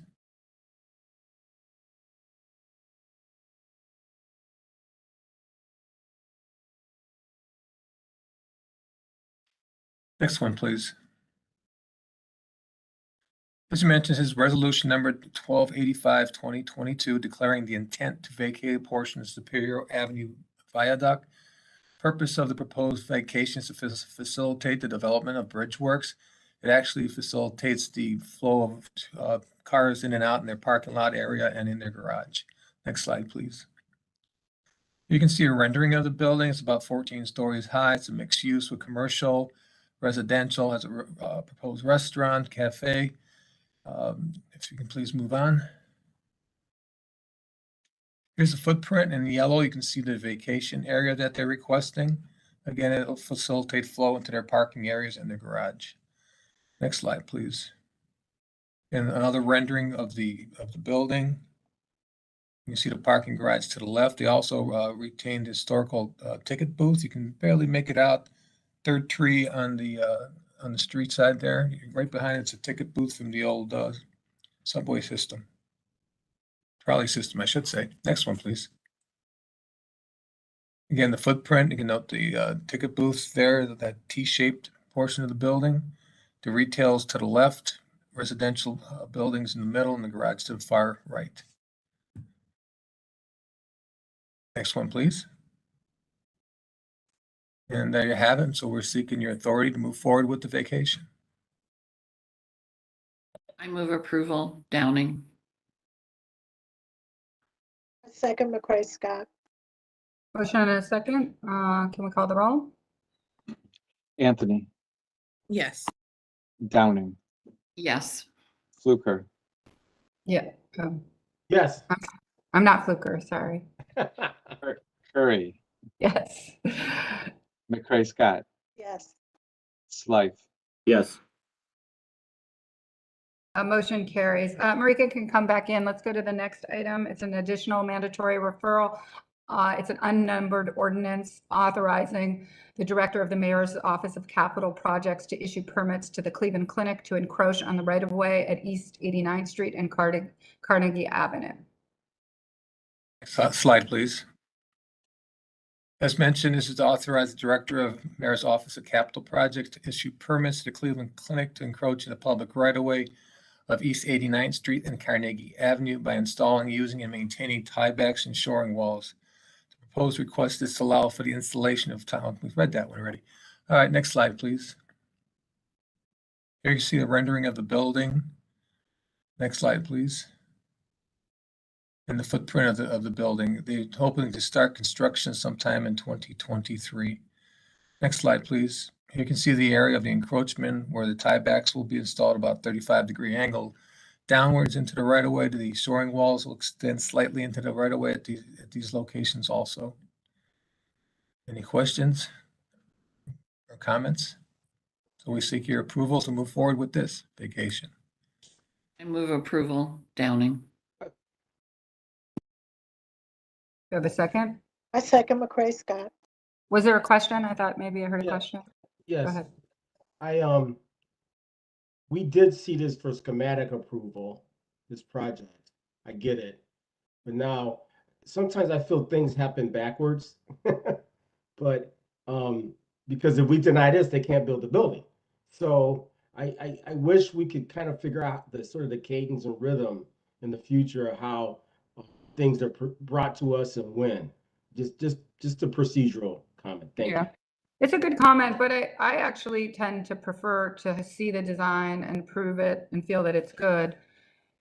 But sometimes it is a problem. So, maybe one idea, August, is when people do come present, is at least to give us some indication of some of the big items, whether it's zoning or vacations that may come later that they will need, or demolitions or things like that, so that we just understand the full scope of the city processes that will be required, even if we aren't acting on them in that day. I mean, we could know sometimes there'll be a demolition coming, a vacation, and a zoning variance, and you're not seeing them today, but at least we're in our minds, we know that those are going to be required. So that might be a way to just connect the dots better.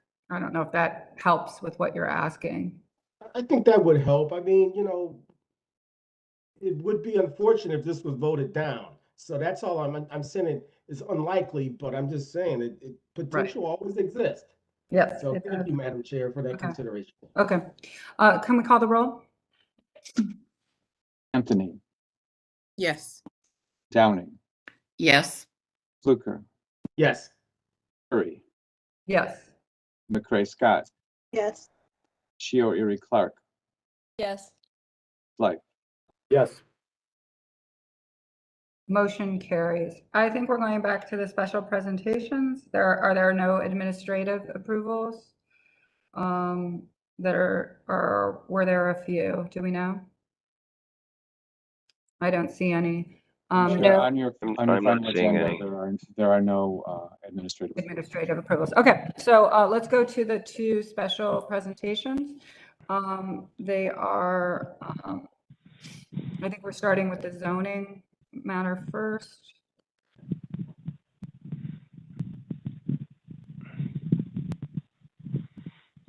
There we go. Thank you. These are small changes to the zoning code. And Shannon, I know you're going to go first. Can you open with what specifically you're asking us to do in this matter? Are we just giving input? Are we actually, is there a particular motion? And for both matters, the same thing? Good morning, Madam Chair. So I'm just presenting to you today just to give you, just to receive some feedback or see what you guys think about them. These will go on our website next week, and we'll leave them open for 30 days, similar to what we're doing with the townhouse code, to allow the community to really to look into it and see what they think and provide their feedback, their concerns, their questions, their comments. And so we're just presenting them to you today. No motion is needed. Okay, thank you. May I add to that, Chair? Sure. So once that 30-day posting process is concluded and we review the public comment, your comments, of course, from the Planning Commission, the intention is that for each specific zoning change, that we will amend each specific piece of legislation. Those pieces of legislation will come back to the Planning Commission under mandatory referrals for your review. So right now, we're just giving you the big picture of all the pieces that are coming your way 2023. And there will be many. So this is an intro for feedback and the big picture. Thank you.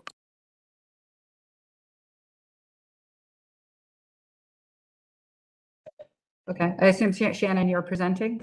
Yep. I didn't know if you were ready for me to go. Thank you. You say what? I'm going to give you mouse control. No, I'm fine. Thank you. So Shannon Leonard, Chief Zoning Planner, City Planning Commission. So we're offering a variety of different changes. And the reason we're doing this is really to advance city goals. There's often been, a disconnect between city goals and the zoning code. As you know, our zoning code hasn't had a full development code update since 1929. It's been piecemeal solutions. Some of the code provisions that we have do contradict the health, sustainability, and equity principles that this administration would like to push forward. And then a lot of times design review bodies often ask appellants that also create non-conforming conditions that are not conforming with the zoning code, and sometimes even with the building code, but more often it's with the zoning code.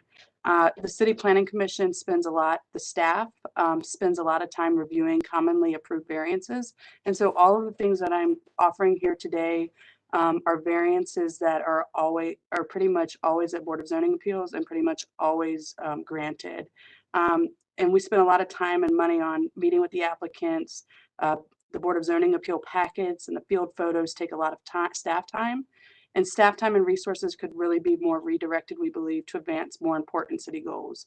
And then the Board of Zoning Appeals, it really delays the permitting process. And so applicants are waiting 6 to 8 weeks to receive an approval after they've submitted their application and waited 30 days, sometimes longer, for the Building and Housing to make some decisions, or design review to make decisions, and then they have to go through the Board of Zoning Appeals. A lot of the regularly approved variances clog the BZA calendars. and staff and board time could be more efficiently utilized. And then every year we're spending approximately $7,000 on mailings. And this could be reduced for cases that they're consistently seeing over and over again. I do want to emphasize that this isn't to get rid of the public process. These are variances that are generally not contested by the community, that they're generally well supported by the council, well supported by staff, and they meet goals that the city is really trying to push forward. Next slide, please. And so the goals of these updates is to produce better outcomes in the neighborhood by right, to reduce the permitting time for new construction and rehabilitation, to reduce staff time and public dollars spent on permitting in the BZA process, and really to clarify some clunky language in the zoning code. The Sunday morning test is often used, right? Like, August is an architect, and maybe he understands a little bit better than the everyday citizen. And so we really want architects, developers, and the everyday citizens to understand our zoning code and make it more clear. We believe that we can achieve these goals by adding clear language to reflect our desired outcomes. We can simplify existing requirements, we can remove unnecessary text, and we can encourage transparency and community engagement. And we believe that if we take the most common comments from design review at Planning Commission, our local committees, Landmarks Commission, we can reduce the number of required applicant revisions and speed up the application to permit time. Next slide, please. And so we believe that the proposed regulations align the zoning code with city sustainable initiatives for Cleveland Climate Action Plan, the Connecting Cleveland 2020 plan, our residential guidelines and things of that nature. Next slide, please. So the first one really came from the Department of Building and Housing as it relates to site plans. Currently, we only we request site plans. The code language here is really in reference to site plans showing yard setbacks and things of that nature, but not showing everything that the Building and Housing Department and our department has to review as it relates to site plans, as it relates to certificate of occupancies and things of that nature. Next slide, please. So these are just some examples of site plans that they have to take in and they have to accept. Next slide, please. Next slide. Next slide. And as you can imagine, that creates a lot of problems when we're trying to determine things in the zoning code, such as not just setbacks, but also is there room for parking? Is there enough room for ventilation? Does it meet landscaping requirements, fencing requirements, et cetera? And so a lot of times what we send out for applicants, and understanding that not all applicants in the city of Cleveland, especially small businesses, may not have the access or the capital for an architect, but if they could just come up with some type of scaled site plan, even if it's on graph paper. This is a document that I share often with small business owners and citizens that are reaching out that need some type of occupancy permit. And so all we're doing is proposing adding language of the contents of the site plan. And a lot of time the Board of Building and Housing, they share a section from our PUD, but they can't enforce that because it's only in the PUD section, and the PUD section is a standalone section. And so we're really just detailing what we need as it relates to a scaled site plan and floor plan, so that Building and Housing can really process these. We can process these, reduce staff time and money. Next slide, please. Another one, there's going to be 9. And so this one is as it relates to rear yard setbacks in multifamily districts. Next slide, please. And so rear yards are required for all residential buildings and all main buildings in residential districts. Rear yards at this time must be at least 20 feet or half the height of the main building. And if a residential building is a non-residential district, it has to be at least 15% of the average depth of the lot. So what you see on a lot of non-residential districts is that buildings need to be set back from the rear yard up to 30 feet. It has to be at least 20 feet, but generally because of the depth of those yards, it's generally up to 30 feet. And so we're just proposing removing that requirement for buildings. Next slide, please. To eliminating rear yard setbacks for multifamily buildings that are sprinkled. And so there is an understanding that the reason why the original setback requirements were there was for houses they needed that aren't sprinkled, or buildings that aren't sprinkled, they need a 45 degrees from each window to allow for firefighters to access residents in the home during a fire. And so the original reason for those setback requirements was a life safety. And so working with building and housing and our urban design manager and Adam, maybe we don't get rid of all rear yard setbacks for all buildings, but if the multifamily building shows that it is sprinkled, then removing those rear yard setbacks would reduce the amount of cases that are going to the Board of Zoning Appeals. Next slide, please. And then additionally, we also were considering rear yard setbacks for some two families to allow for accessory dwelling units. So right now, when you have a carriage house of some sort, it is judged as if a main dwelling unit, and it really creates a, clogging the schedules for the Board of Zoning Appeals as it relates to wanting to add, some missing middle housing or in-law suites of that nature. Next slide, please. And so then the next item that we're referring to is garage placement update. Next slide, please.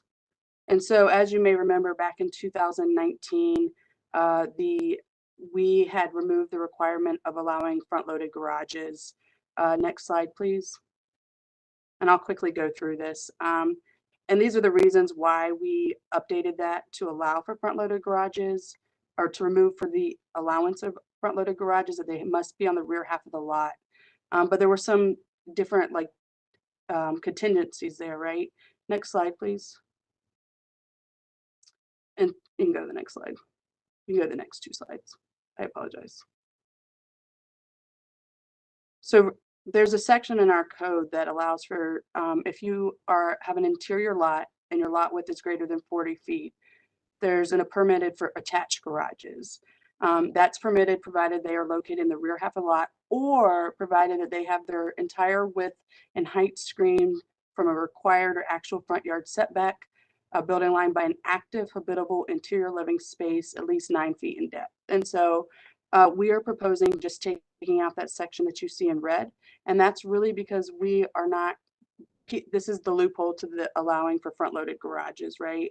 And so what we're seeing is some proposals that have come through that are really not conducive to what was trying to be achieved in the zoning code language of allowing attached garages. And so what we end up with a lot of times is, as this site plan is showing, is we have this 9 feet of space in front of a garage that just extends the garage. That's really just dead space. And so we're proposing, I've been working a lot with Adam Davenport, and he can kind of talk to you guys more about how he's seen this a lot in his neighborhoods that he works with, that this is really just creating not good form. Next slide, please. Shannon, if I could just interrupt quickly. Yep. So because there are 9 different updates, I would like to pause every 3 just to see if there are any burning questions from the commission for clarification. Oh. Hearing none. Okay, keep going, Shannon. Oh, Can I just ask a question about the just about the detached garages?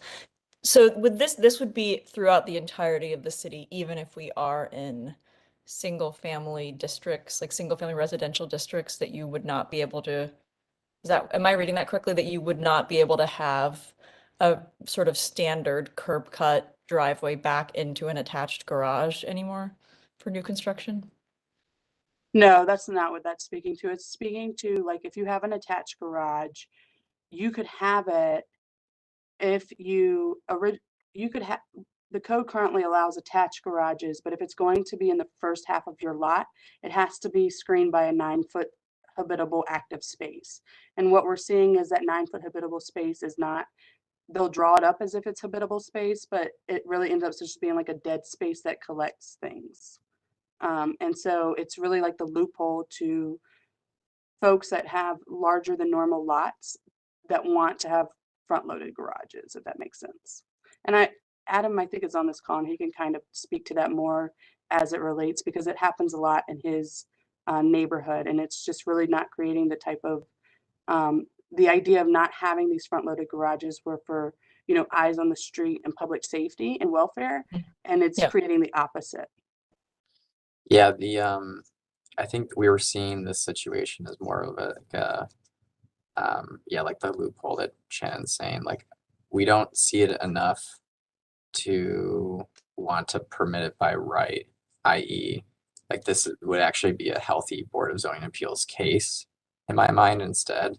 So in the few instances where we would want to allow this, I'd rather go through that process rather than be permitted by right.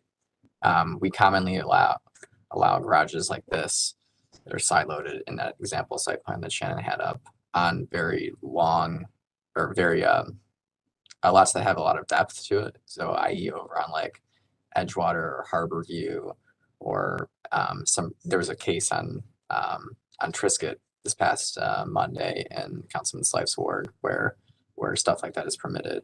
But we'd rather in those unique situations have it go to Board of Zoning Appeals.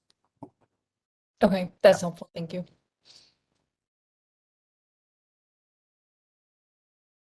Hearing no more questions about the first two, which included the site plan and dimensions, as well as the scaled site plan, excuse me, and the second one. So let's keep moving, Shannon. Appreciate it. It was 3, actually. Right, it was scaled site plan, this Rear garage, yards. front yards. Rear yards. Yes, rear yards, and the one that's before us right now. So let's keep moving. Thanks. Oh, great. Next slide. So we are proposing some changes to our local retail business districts, and the reasons for that is to reduce common variance requests, to create predictability in neighborhood development, really to promote small business brick and mortar opportunities, as well as equity by permitting a variety of different uses in our neighborhood retail districts, as well as to increase vibrancy and activate storefronts. This is actually a few in one under the local retail business districts. We've been talking a lot with building and housing and with Mr. Vanover about uses and how our uses hasn't really been updated for the 21st century and how they adjudicate different uses. And so next slide, please. And so this is also, when we talk about alcohol and local retail, there is a provision that states that eating places, lunchrooms, restaurants, cafeterias, and places for the sale and consumption of soft drinks, juices, ice cream, and beverages, but excluding buildings which provide entertainment or dancing in buildings in which beer or intoxicating liquor are sold for consumption on the building, et cetera, et cetera. This is a provision that this is really a technical change by removing this. The law department has asked for us to add this in legislation to remove it. It should have been removed in 1961. Next slide, please. And so this is just a technical update removing the alcohol, and that is limiting alcohol within 500 feet of a school was found in conflict with state statutes regulating liquor control in the Square Deal and Yardman's Club versus the City of Cleveland in 1961. And then it was reiterated in the Westlake versus Mascot Petroleum Company in 1991, which reiterated that the preemption of liquor regulations is mandated by the state, not by local zoning. And so Richard Riccardi has asked us to remove it, and that because it cannot be enforced, and that it should have been removed from the Cleveland zoning code decades ago. Next slide. And so the other item is currently tattoo and piercing is regulated in our code as only being permitted in general retail, and there's some separation and spacing requirements. Just a quick background. Prior to 1990, tattooing and piercing was banned in the city of Cleveland. We lost a Supreme Court case as it relates to free speech. And so some very tight restrictions were put into place because in years past, tattooing and piercing parlors or piercing pagodas were known of like dens of vices, and where alcohol and drugs and things that were not, friendly to residents and city citizens. And so they were really outlawed or really stringently restricted. And so we've been seeing a lot of cases for tattooing and piercing that are always at Board of Zoning Appeals. And because tattooing is so much more accepted, as well as piercing is more accepted these days, we just feel like we should update our code to reflect that. And then the other part of this is really proposing to allow a variety of different indoor recreation and entertainment in places that is less than 2,000 square feet in our neighborhood retail districts. Some example of uses that are currently not permitted but aren't all inclusive is things like a boutique fitness center. A small fitness center just with like curves is not permitted by right. You'd normally need a variance. A health and wellness center as it relates to Reiki, physical therapy, any type of one-on-one coaching, yoga, small meeting spaces, performing arts space as it relates to small theater, dance rehearsals, spoken word, musical instrument practice space, allowing for small class spaces, cooking, painting, crochet, STNA classes, CPR classes, after school tutoring, or any type of STEM training, 3D printing, things of that nature. Billiards as it relates in arcade, as it relates to less than 2,000 square feet, tattoo and piercing, competitive gaming spaces for youth and adults. So like board games, or maybe you're playing, I don't know, what is it, ESPN, all those little football games that kids play that they can get scholarships to college on now. Sip and paint, escape rooms, martial arts, indoor bocce ball and indoor cornhole, axe throwing and other similar uses, and then inflatable playground and jumping house facilities for kids are all examples of included uses that we would permit as long as it's less than 2,000 square feet. And next slide, please. And so these are just some example of cases that you all can walk through as it relates to businesses that are trying to activate their storefront as it relates directly to tattooing and piercing. And they consistently are not permitted in local retail, and they're consistently have to be within, cannot be within 1,000 feet of a residential district or 500 feet within a school, et cetera, et cetera. And we don't map that. So administering that is really on the onus of like the applicant or us relying on Google Earth to see if all of these uses are within where this applicant is proposing. Each time, as you can relate, it's most of these businesses as it relates to tattoo and piercing, but also its other small businesses are generally going in our vacant storefronts where the rent is generally cheaper. The storefronts need to be activated, but they're always going to be generally adjacent to residential because they're on our main corridors. Next slide, please. This is another example of a tattoo and piercing that wanted to go at this location and needed all of the variances, as you can see on the screen. Next slide. And then in addition to that, we're proposing that any of these amusement and indoor recreation uses that meet the criteria are not subject to spacing and separation requirements of 347, and the minimum number of parking spaces otherwise required by the zoning code shall be reduced by 66%. And that's really because in 349, these types of uses generally require 3 times the amount of parking per usable square footage. In this case, we're not talking about giant assemblies of people. We're not talking about giant gathering spaces. We're talking about reactivating our storefronts. Next slide, please. And in storefronts that are less than 2,000 square feet, and just really opening up some of the uses that are permitted. As you know, we have a form-based code that will be coming through here in 2023, and it really prioritizes form and shape and less uses. Nuisance uses still would not be permitted. And so we're really just trying to update some of our uses. 1, to meet what the form-based code is allowing. 2, by allowing affordable and equitable spaces for all sorts of people to start their business if they want a brick and mortar option. So really that's the goal of, updating our local retail business section. Next slide, please. The next change is fences inside street yards and semi-industry. Next slide. And so currently right now, if you want a fence on a corner lot in a residential district, you are only allowed to have it to be 4 feet. If you want to be 6 feet, you have to be 6 feet off the property line. And a lot of times this comes through Board of Zoning Appeals, at least once a month. And that's because people are looking for some type of privacy. But at the same time, we understand people want privacy, but we also understand that we don't want people walking next to a solid wall fence. Next slide, please. And so this is what we don't want. But what Board of Zoning Appeals, next slide, please. Generally, the remedy to this is asking, as you can see in the lower picture, is if you want to be along the side street line along the right of way, we will allow 4 feet opaque, but the top 2 feet or 1 foot needs to be at least 50% open, whether that's with lattice, etc. And then additionally adding context as it relates to chamfering your fence along driveways and intersections. And so that's really for line of sight issues and pedestrians walking by. And so this is consistently the recommendation.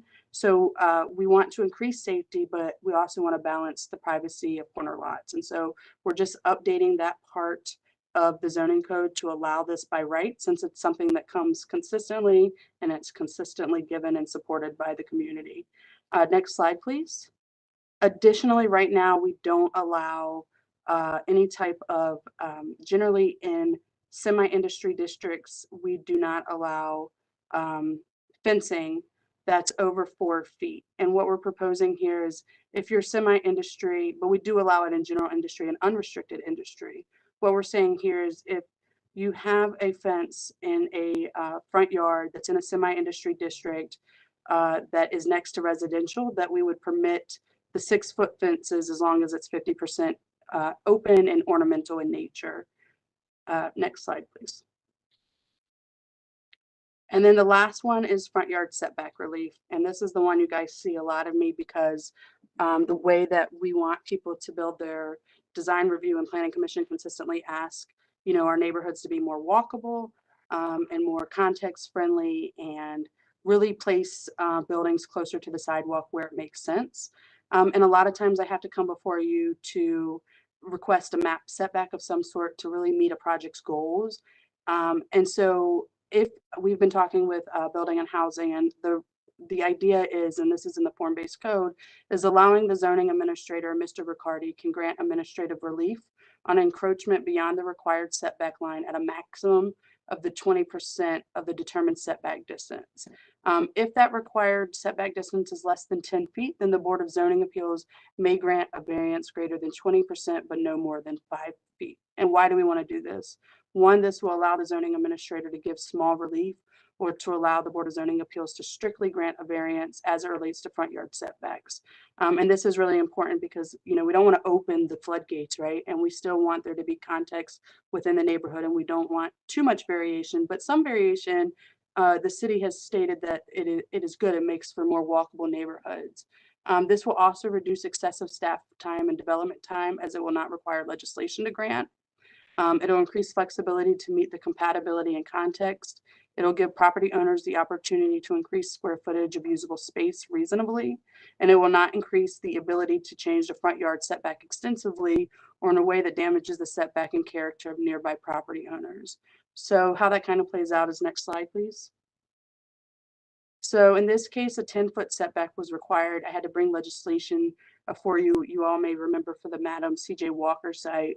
And so the 10-foot map setback would reduce the number of parking spaces in the rear, but by reducing the map setback, the development enhances the walkability of Huff Avenue and consistently with the goals of the form-based code. So if this was a case today or tomorrow when this would be adopted, if 20% of 10 feet is actually 8 feet, but so the administrator could give you a setback of 8 feet, but if you still wanted that front yard setback proposal of 5 feet, then Board of Zoning Appeals would be able to give you that additional 3-foot variance.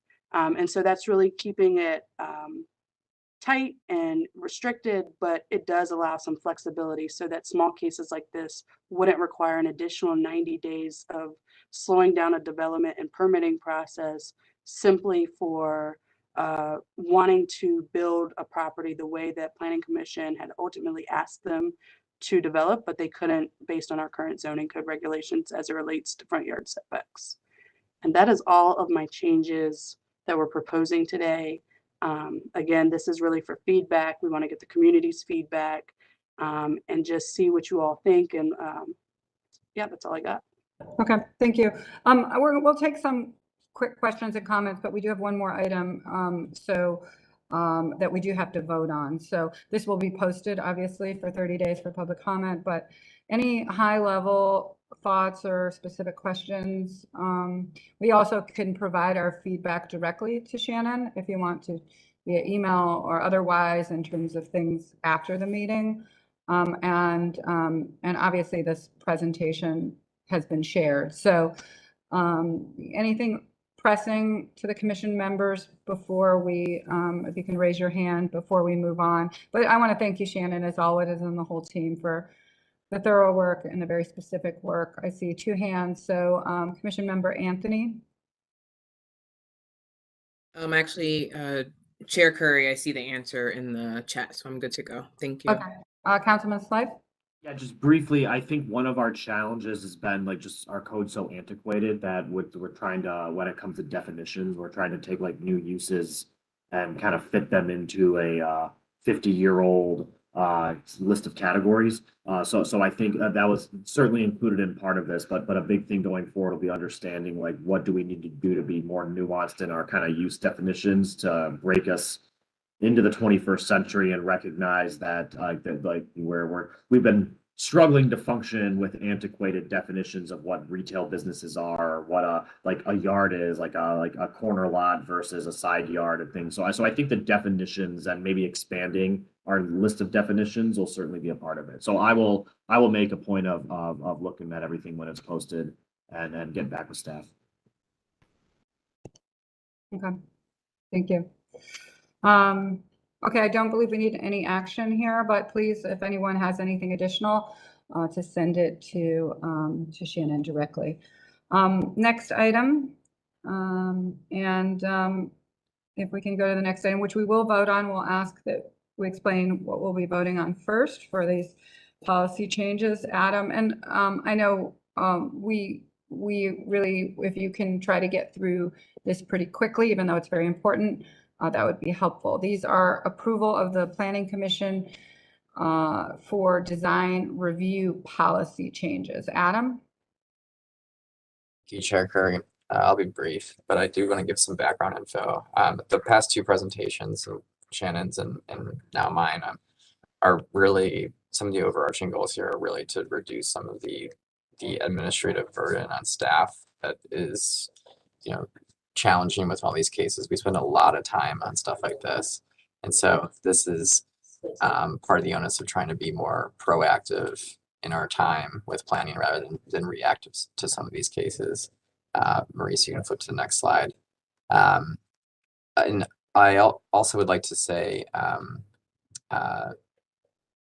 we've spent this fall, we spent a lot of time on both these changes.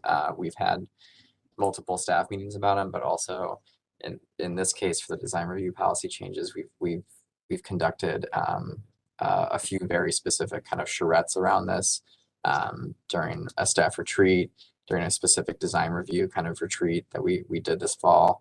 And then this past week, we also presented these changes to all the design review committee chairs to make them aware of what we're thinking about and get their feedback as well.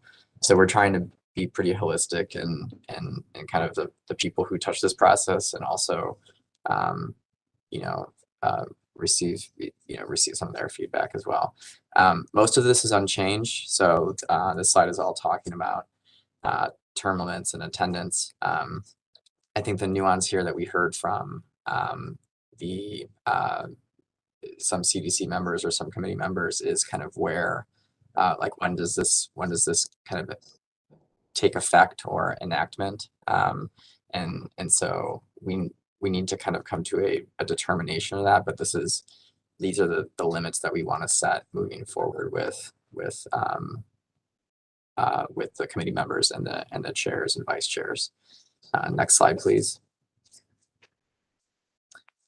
This was discussed a lot at all of our meetings. We would like to keep the public comment at the local committees to a letter format in advance so that the committee members can review that in advance of those very design focused discussions. Again, for kind of additional context, most of these design review cases that are larger development projects have local meetings, whether they're sponsored kind of by the local council member or CDC, and many of those committee members are often neighbors of those who are coming to those local meetings as well. And the last part I would really like to hit on, as well as like kind of moving forward in 23 with some of these technology changes and the website update that is internally going on in City Hall.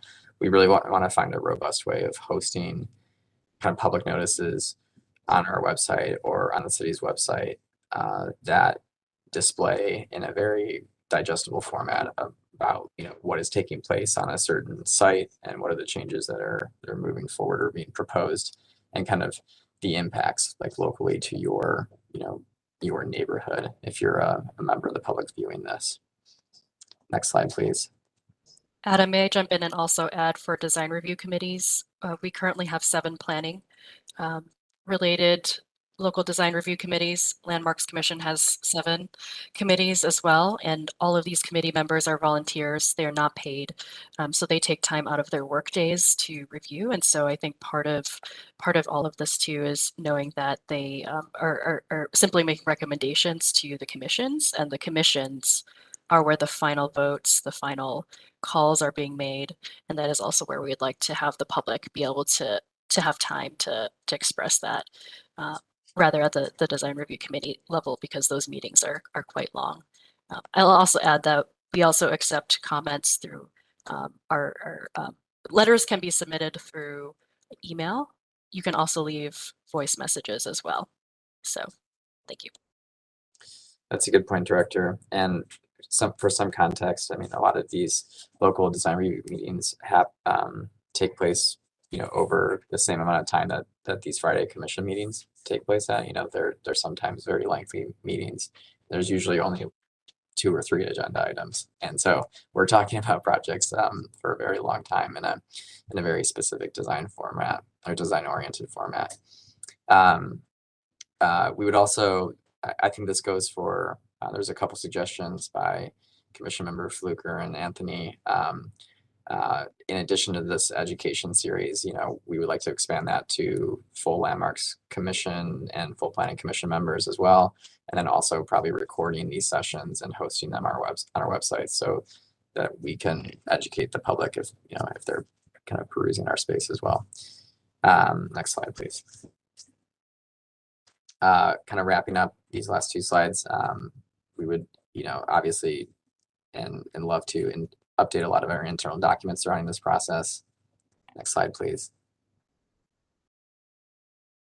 And then a short kind of note on procedure that I think will take care of a lot of kind of questions here on Fridays, is that we are going to move towards, if we're hosting a case at a design review committee meeting, on the week of Planning Commission, you will not see it on that week of Planning Commission. You will see it what is likely going to be kind of a week plus or a week and a half later, so that they have time in the interim to make those changes that were recommended at the local committee. So for example, my committee happens on Wednesdays, and sometimes there's a Friday commission meeting. We would delay that until the next commission meeting thereafter, so that they have 10 days to make some of those changes and come before you, rather than saying, this was the suggestions. We haven't done anything yet, but we are kind of actively exploring that. So hopefully that gives a little bit of time for those changes to actually happen. Can I ask a question about that? Yeah. Just specifically. So obviously there's 2 weeks between our meetings. So it's a 2-week delay sometimes for projects, especially that have a sense of urgency. So I do wonder if this is an absolute policy, because for the most part, sometimes projects are approved as presented and there are no issues. And so does it need to be an absolute policy? Because if something gets final approval at local and there are no comments or conditions, I believe they should be able to move swiftly through the process. I think that for me, some of the important changes of this administration and this commission is to make this process more easily understood, but also faster. So I do worry about this one a lot. Can I jump in, Chair, if I may, to also share a little bit about the thoughts here? I think part of it is that if there are comments from the design review committee and then it goes to Planning Commission and the commission rules and makes a decision to approve it with staff to work with staff. That actually sometimes creates more delays because if there are more discussion items needed, they have to come back to staff and have a dialogue. I think the gap between the 2 weeks is to say if there are specific design review committee recommendations, they can make those improvements or updates to their presentation based on the design review, any other additional staff comments, and then come to the planning commission for the final sign off, ideally. And I think that actually will help so that there's less back and forth with staff later. Of course, that option is still available. I also think that these folks will adjust to the project timeline if they know it in advance and it's predictable, right? So if we do communicate this, the project managers for these proposals should be able to factor that in. It's pretty tight for the staff, especially if there's a Thursday design review, being the downtown flats and the Euclid Avenue, to turn things around quickly. It's a lot of pressure on our staff to create the PowerPoints. And if there are agenda changes, we have to change the agenda. I understand, but sorry to interrupt you, but I'm just asking a specific point. It's not an absolute. If somebody does not have any conditions and gets approval on a Thursday, they can still come on a Friday. Is that correct? Are you saying every case now has to wait 2 weeks? Or if there are 0 conditions and they get approval, that they still have the right to come the next day to Planning Commission? The suggested policy is saying that we would put the agenda item on for the 2 weeks. So it would not automatically be placed on the agenda for the immediate Planning Commission. We would. I think that I have a real issue with that because I think that that is a significant amount of time for projects that are moving through the city's process. And so we'll discuss this later, but I believe that there might need to be a split policy on this one, which is if it's approved as presented, it can come. If it has conditions, then it should wait 2 weeks to prepare for it properly, because the process is really long, and there are a whole host of other things they're still going to have to do after that. So anyway, I see a lot of hands, and I'll go down them, and then we can address this back. I think you have one more slide. The last slide is just about long-term updates. Okay, so let's go ahead and take comments then. Erica, I think you're first. Thank you, Madam Chair. Adam, if you can go back up to the previous slide, please. So I want to just honor what I heard from the director and make sure, Director, I'm hearing you correctly. One of the challenges is about the capacity and turnaround time of a design review meeting occurring on a Thursday with the Planning Commission the following day. I guess my clarification question is the burden to prepare. Does the burden to prepare look the same when there's no conditions and it's simply just to move it forward versus a presentation that would have to be prepared if there are recommendations from the design review? Because I guess I'm just trying to understand if that's the point of contention, is that you are expressing the burden on staff to try to, in a very short amount of time, effectively present, and prepare for the Planning Commission the next day. And I'm just trying to understand the weight of what that looks like when there are conditions versus there are not. Right. So let me try to walk it out verbally. So give me a chance to externally process here. So if there is a condition on the presentation, the applicant would go straight to Planning Commission currently. So if there's a Wednesday review, there's conditions, the very same presentation that they gave to design review will be shown again at Planning Commission, and simply will say that there are conditions that the Planning Commission would like to see, right?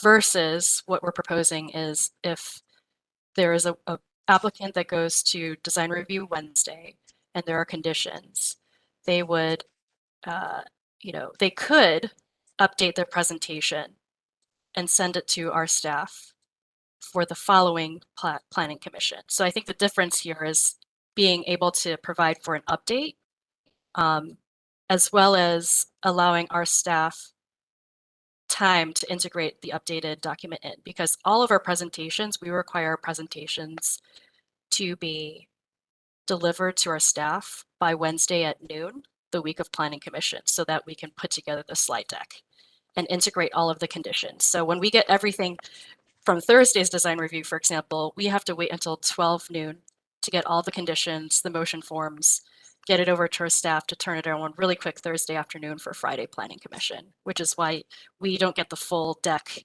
until Thursday at like 7 p.m. because we're sort of turning around all the motions and all of the written records.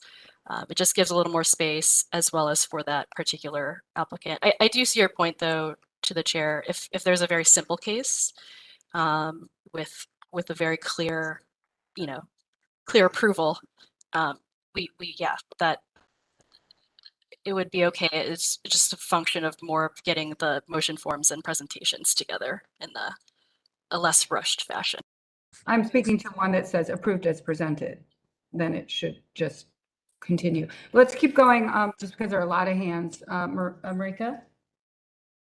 Thanks, Madam Chair. Yeah, I guess I agree with the chair on it gives me a lot of pause to say that something that was approved as presented would need necessarily to wait 2 weeks if it's a simple project. But I guess my other question is there something else that could be looked at just with the calendaring of when design review meetings are happening that are then getting pushed to Planning Commission? I'm on Ohio City Historic Design Review, which meets on Thursdays.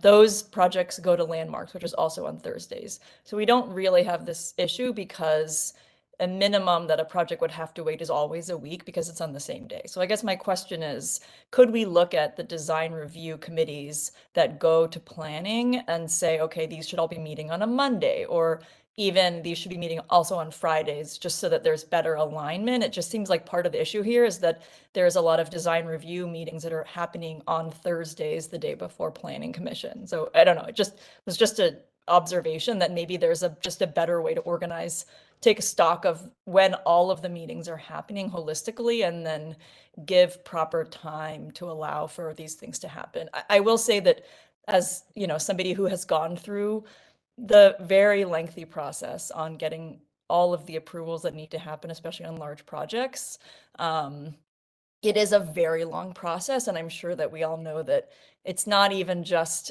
design review and Landmarks or design review and Planning Commission. There's also Block Club. There's all these other community meetings. There's CDC meetings. There's like a whole host of other things that have to happen even before getting to design review. And so I think that the spirit here is really to figure out how to streamline and make the process feel both clear and manageable, so everybody understands the steps. So I think maybe sort of just looking at that entire process could also be part of this.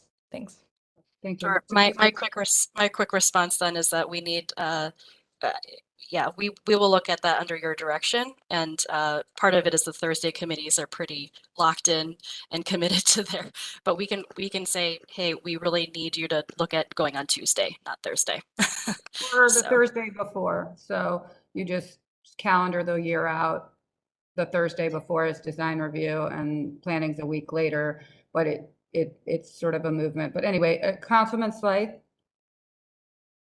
Similar vein, but slightly different. I guess I just looked on the website of all the design review dates, and 4 of the committees meet on weeks 1 and 3, and 3 meet on weeks 2 and 4. Is part of the but they all have are headed by a different member of staff. Is part of the solution maybe that one, like Planning Commission design reviews are only weeks 2 and 4, and Landmarks is only weeks 1 and 3. So we're always having at least a week, like the week is a standard, instead of leading into the issues like Adam said with Far West, where it's Wednesday and then 2 days before the actual Planning Commission meeting. So I don't know if it sounds like a good idea, but not feasible when you put all the things together, but something worth thinking through.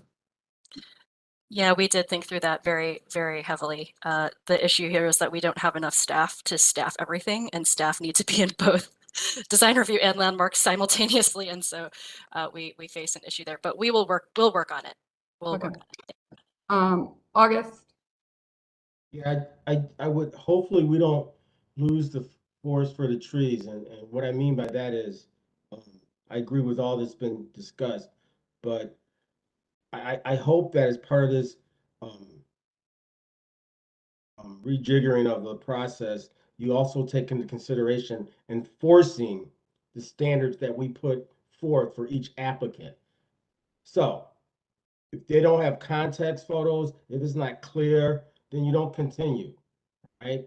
For example, Marika, I agree with you with block clubs, but that's less likely to happen on the east side because of the history, and I don't want to go into a social commentary. So we also, the second thing, you should make sure that there's ample support from the CDC, the council people in the neighborhood, because it's less likely to happen on the east side because of just disenfranchisement. So I want to make it a fair process. It can't be west side centric, but it needs to be pro-development centric. Thank you. So actually to the staff and director, since there's so much conversation about this, would you rather if we held off and saw this again, or do you want still some kind of action relative to this? I think if you are comfortable with the rest of the presentation, besides the staggering meetings discussion, you could make a motion to approve the rest of the presentation, but that this particular, kind of pull this particular task out. Is that procedurally accurate, Michael? Yes, Director, that would be fine. Sure. Okay. Before we ask if anyone, I see Erica's hand raised again. Thank you, Madam Chair. Adam, can you go back to the first slide, excuse me, on the terms? It seemed like you were maybe kind of pausing, but also wanted to get through the presentation. So I just want to create space in case you had any additional things you wanted to say as far as when this would go into effect and how that would impact the current leadership of the design review committees, and if there was anything else there that you wanted to share. Oh, nothing really. Thank you. Thank you for the time, though. I think most of the current chairs would stay. I think some of them are recently elected or have been reelected. So we're not really into kicking kind of immediate members out of like their placement. We just want to establish policies of election and sort of that official process. Awesome. Thank you so much. Okay, any other questions? August, is your hand raised again, or you forgot to put it down? Okay. Okay. So I think what staff is asking is for a motion for these policy changes, all of the ones except for the final recommendation, of which staff will come back to us with that one as they think about it a little bit more.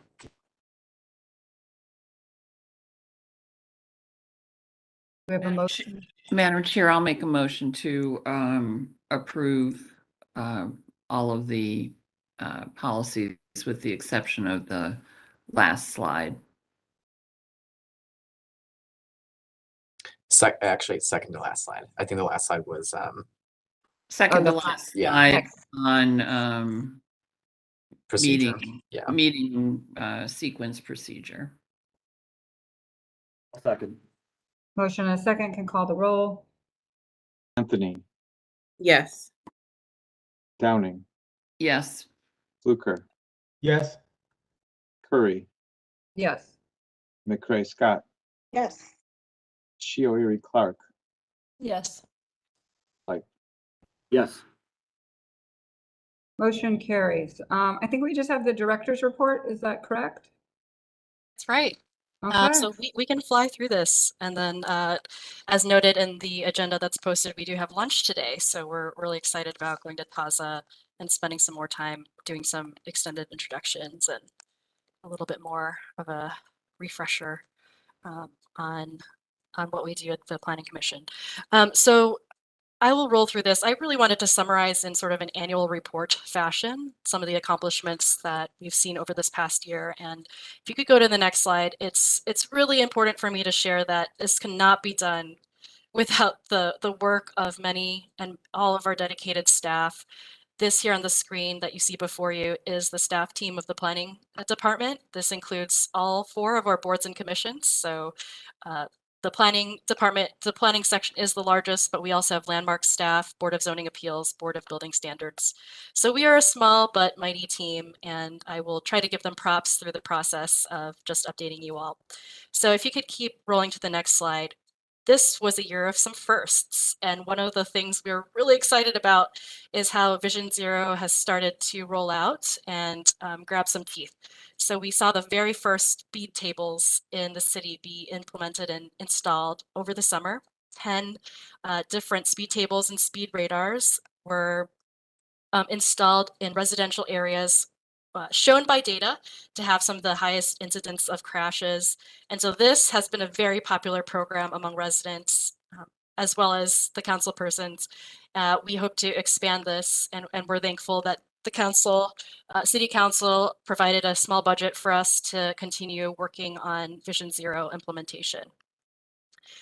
Next slide, the People's Streets Initiative, which is a resident initiative, collaborated with the city to install the first colorful semi-permanent crosswalks in Asiatown and Slavic Village. These colorful crosswalks and bump outs serve two purposes. One is to alert cars and pedestrians where and how they should cross the street more safely. We also integrated in NOACA's street supplies to help test out what hopefully will become permanent changes to the streetscape. I also want to note that we proudly worked with a property owner, also with Ohio City Inc. and the councilman to install the first rainbow crosswalks in Ohio City in a historic LGBTQ neighborhood. And this was greenlit by the administration, as well as the creation of a new process for how to integrate art with local roads. So again, a huge first for the city. We did a learning lab with residents as well, so residents may take it upon themselves to work on creative placemaking in their own neighborhoods. Complete and Green Streets Ordinance Redux. So the update to the Complete and Green Streets Ordinance really moved through this process at a fast clip. So I'm thankful to the staff, including Callie Mersman and Annie Pease and Director DeRosa, who worked very diligently on making sure that we got approvals, passed legislation, wrote a policy, appointed the committee members, and kicked off. The very first Transportation Advisory Committee was oriented in November, and they will be quarterly on these reviews of streets projects. Next slide. One of the key staff changes that we saw in the administration was that the mayor created through the planning department and through also my help here, is that Callie Mersman became the new senior strategist of transit mobility. And so she joins the other senior strategists who work on the mayor's key priorities. Her role is to really create the infrastructure for how to roll out Complete and Green Streets, Vision Zero, as well as other transit goals, transit and mobility goals at a faster pace. And how do we continue to do that for our city? She also works pretty closely with our public partners such as RTA, NOACA, and other agencies to make sure that we're implementing things with them in mind. We submitted through an interdepartmental effort several grant submissions to the Federal Infrastructure Investment and Jobs Act listed here. And there's also quite a few mobility requests moving forward. And so we're really excited. We have a new grant writer on board who will specifically work on infrastructure grants and other planning and capital projects requests to make sure that we are represented and we receive the resources we need at a federal level. Next slide, please. Here's an idea of how we sort of move through specifically streets projects or major projects between planning and capital projects and public works.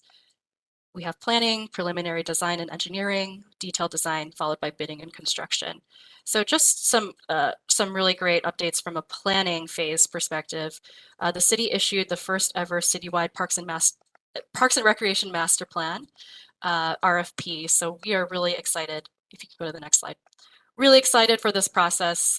We have been heavily involved with the Capital Projects Department on the writing of the RFP as well as the selection of the consultant. So this likely will finalize contract through the end of the year and begin and kick off early next year under the leadership of Jay Rauschenbach. Next slide. We released an RFP for the North Coast Lakefront Master Plan. We have selected a consultant and are going through the contracting process. Next slide. As you've heard, the selected consultant lead is James Corner Field Operations, which we're thrilled about. Here is a slide that they created showing some of their values and their vision of combining urbanism, ecosystems, design, and community with a very strong record of completing projects on time, on budget. Next slide, please. Part of what was really compelling was that they have a very flexible and organic process around getting community buy-in and stewardship, and really featuring narratives that maybe are often underrepresented in planning processes, and being able to sort of gather and co-create really the spaces that we want to see. And specifically on the lakefront, we really do need to see the public realm be designed and co-created in a way that really welcomes and creates belonging. Okay, I'm going to keep rolling. There's quite a lot. We've done a lot. So if we could keep going.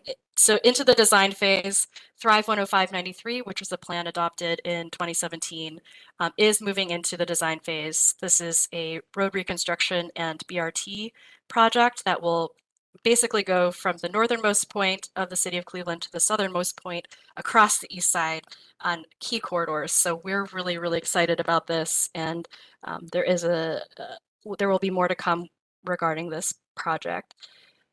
Midway and Lorraine design phases are underway, as you're familiar.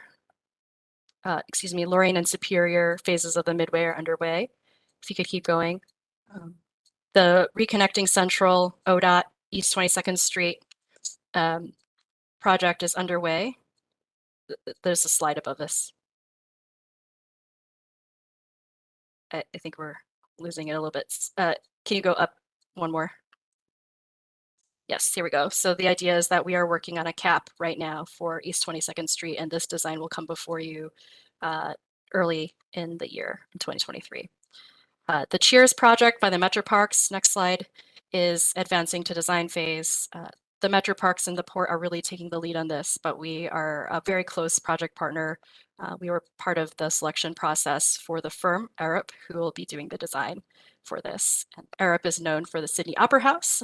That's what put them on the map, and so we really are excited about them. Construction was completed for Franklin Boulevard, which included the city's first roundabouts for local roads, I believe. Correct me if I'm wrong there, but we're really excited about how this was a very engaged process with the residents of Franklin Boulevard, and we're thankful to the work of many community advocates who have worked towards this particular street. If you want to go check it out, we'd invite you to go to Franklin Boulevard. Again, the transit-oriented policy development went underway. We'll see more of this in 2023. Next slide, the watercourse zoning definition, which allows for a setback along the riverfront, was passed on December 5th of this year by City Council. So we're excited about that. We saw the Townhouse Code update come through that has been publicly posted. So I'm thankful to Shannon for her work, both with that and the form-based code review. That was a fairly intensive internal review, as well as a few external members. We will see more of this form-based code review coming in 2023. Next slide. We completed the phase 1 of the design review analysis presented before you today. That included a peer city memo. We did strengths, weaknesses, opportunities, and threats analysis, again with staff and with some CDC feedback. We will be implementing these policy changes in 2023, but we also recognize that there is a larger process that needs to happen in conjunction with building and housing. I'll speak about that in the sort of 2023 slide, but I wanted to reiterate that this is the first phase, and we hope to collect more feedback along the way about this specific process. I could not find a good photo for this, but I just wanted to say that PetBot is official now. And this was presented to you. This is the infrastructure and planning group that meets regularly to provide feedback early in the process to developers and other project proposers. So that's just a cute animal robot that I found on Google Images. Other key accomplishments. These are some things that maybe behind the scenes, but I'm just really excited about. So we were able to hire 14 personnel or promote them or rehire them in Shannon's case in 10 months. And I'm just so thankful to the staff here who administratively work through what can be a very long process at City Hall in terms of hiring. Very, very proud of the staff team that we are building. We did create a strategic initiatives and policy arm in the department. We have a fully seated planning commission, as shown today. And we also have a full Board of Zoning Appeals board. We were able to win additional staff capacity for the Board of Building Standards and Appeals and Landmarks Commission through the councilmatic process budgets. So thank you, Councilman Slife. And then also $3 million of ARPA funds for transformative arts projects. We did have an output of about 276 design review cases. And so we'll continue tracking that throughout the year. Shown on the screen and not going too much detail, this is what you can anticipate coming up in 2023 with regards to how we will come before you, and we'll be seeking a lot of your input and feedback on these topics. Okay, we're in the finish line. The last slide that I have is showing some goals for 2023, both projects and personnel. Projects and process include form-based code, a public review of that. You'll see policies coming towards you for TOD. We'll release the RFP for the mobility plan per our Complete and Green Streets ordinance. We will release an application for those who want to apply for Transformative Arts Project Fund opportunities. We will kick off the permitting process review with Building and Housing, who is taking the lead on working with a consultant. This was a part of the mayor's 100-day goals, to release an RFP to review our entire permitting process. So you will anticipate many more changes to come. And then finally, we'll be kicking off the North Coast Lakefront Master Plan first quarter 2023. Personnel-wise, we're looking to fully seat the Landmarks Commission as well as some alternates for the Planning Commission. And then onboarding 3 more personnel, as well as a goal to have 1 staff registered for AICP certification. Last slide, last and final slide. So again, I have to reiterate that we are a small but mighty team. These lovely folks that you see on the screen, I have so much respect for each one of them. They add so much to our team. And part of my goal as the director is to really create pipelines of leadership, that these are folks who should be out in the community, leading on policy efforts, putting their minds together to proactively plan our city. And so I just want to say that, I'm very proud of our team, and many of the efforts that you've seen throughout this whole update, and there are many, many more accomplishments, are accomplished because we have a really strong team here. So I want to just applaud all of those who have contributed so much to all that we do here, but also for their public service to the city of Cleveland. Thank you. Thank you. August, I see your hand up. Yeah, there's one thing that you did not mention. Wonderful presentation. Congratulations. In-person meetings. I honestly think you need to replace your IT people if they can't figure out how to get the same image on both screens. They probably need adapters that have downloadable drivers.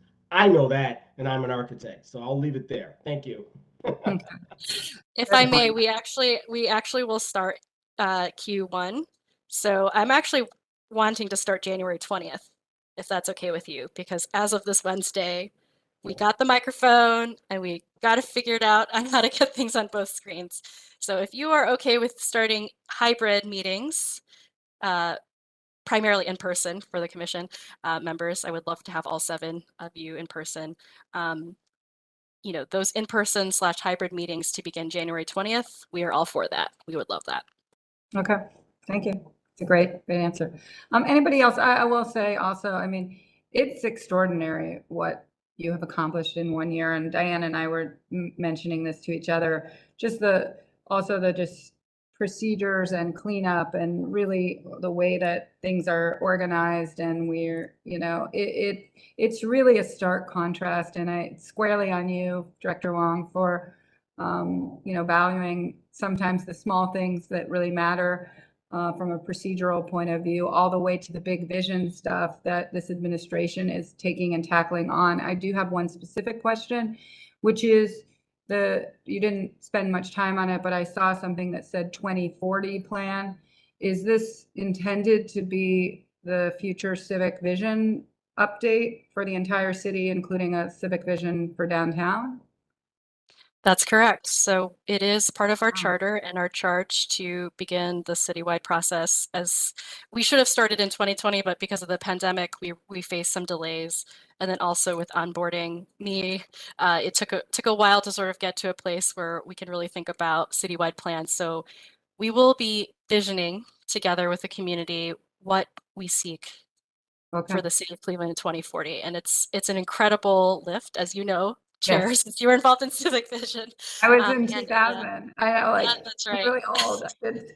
I used to work in city planning, and I was leading the Vision 2020. The thing I wanted to say about that I think is so wonderful about doing it, and especially even as I think about downtown and the neighborhoods, is that there is this unbelievable moment where, when you think about especially the lakefront and the riverfront and the thoughts that it's not just about downtown, and you think about Cheers and then Euclid Beach, and then the lakefront plan, and then what we saw from Bedrock, and then the riverfront, is that we have a kind of really extraordinary civic vision moment on the sort of protection, celebration, reuse of our entire waterways. That is very new and very different than I think the 2000 plan, in terms of some catalytic projects that aren't just in the downtown, especially building off of like what happened in Edgewater. So I think there are some big organizing new things that also connect neighborhoods that will tie better the neighborhood plan that, I would argue, in the civic vision, they were really two distinct plans. But it's super exciting, and I can't wait for that to unfold. So thank you for that. And August, do you have another question? No. Anybody else? Well, happy holidays, and we'll see you all in a minute. But thank you all, really. And it's been an extraordinary year. So thank everybody. Thank you. See you in a bit. Ready? Bye.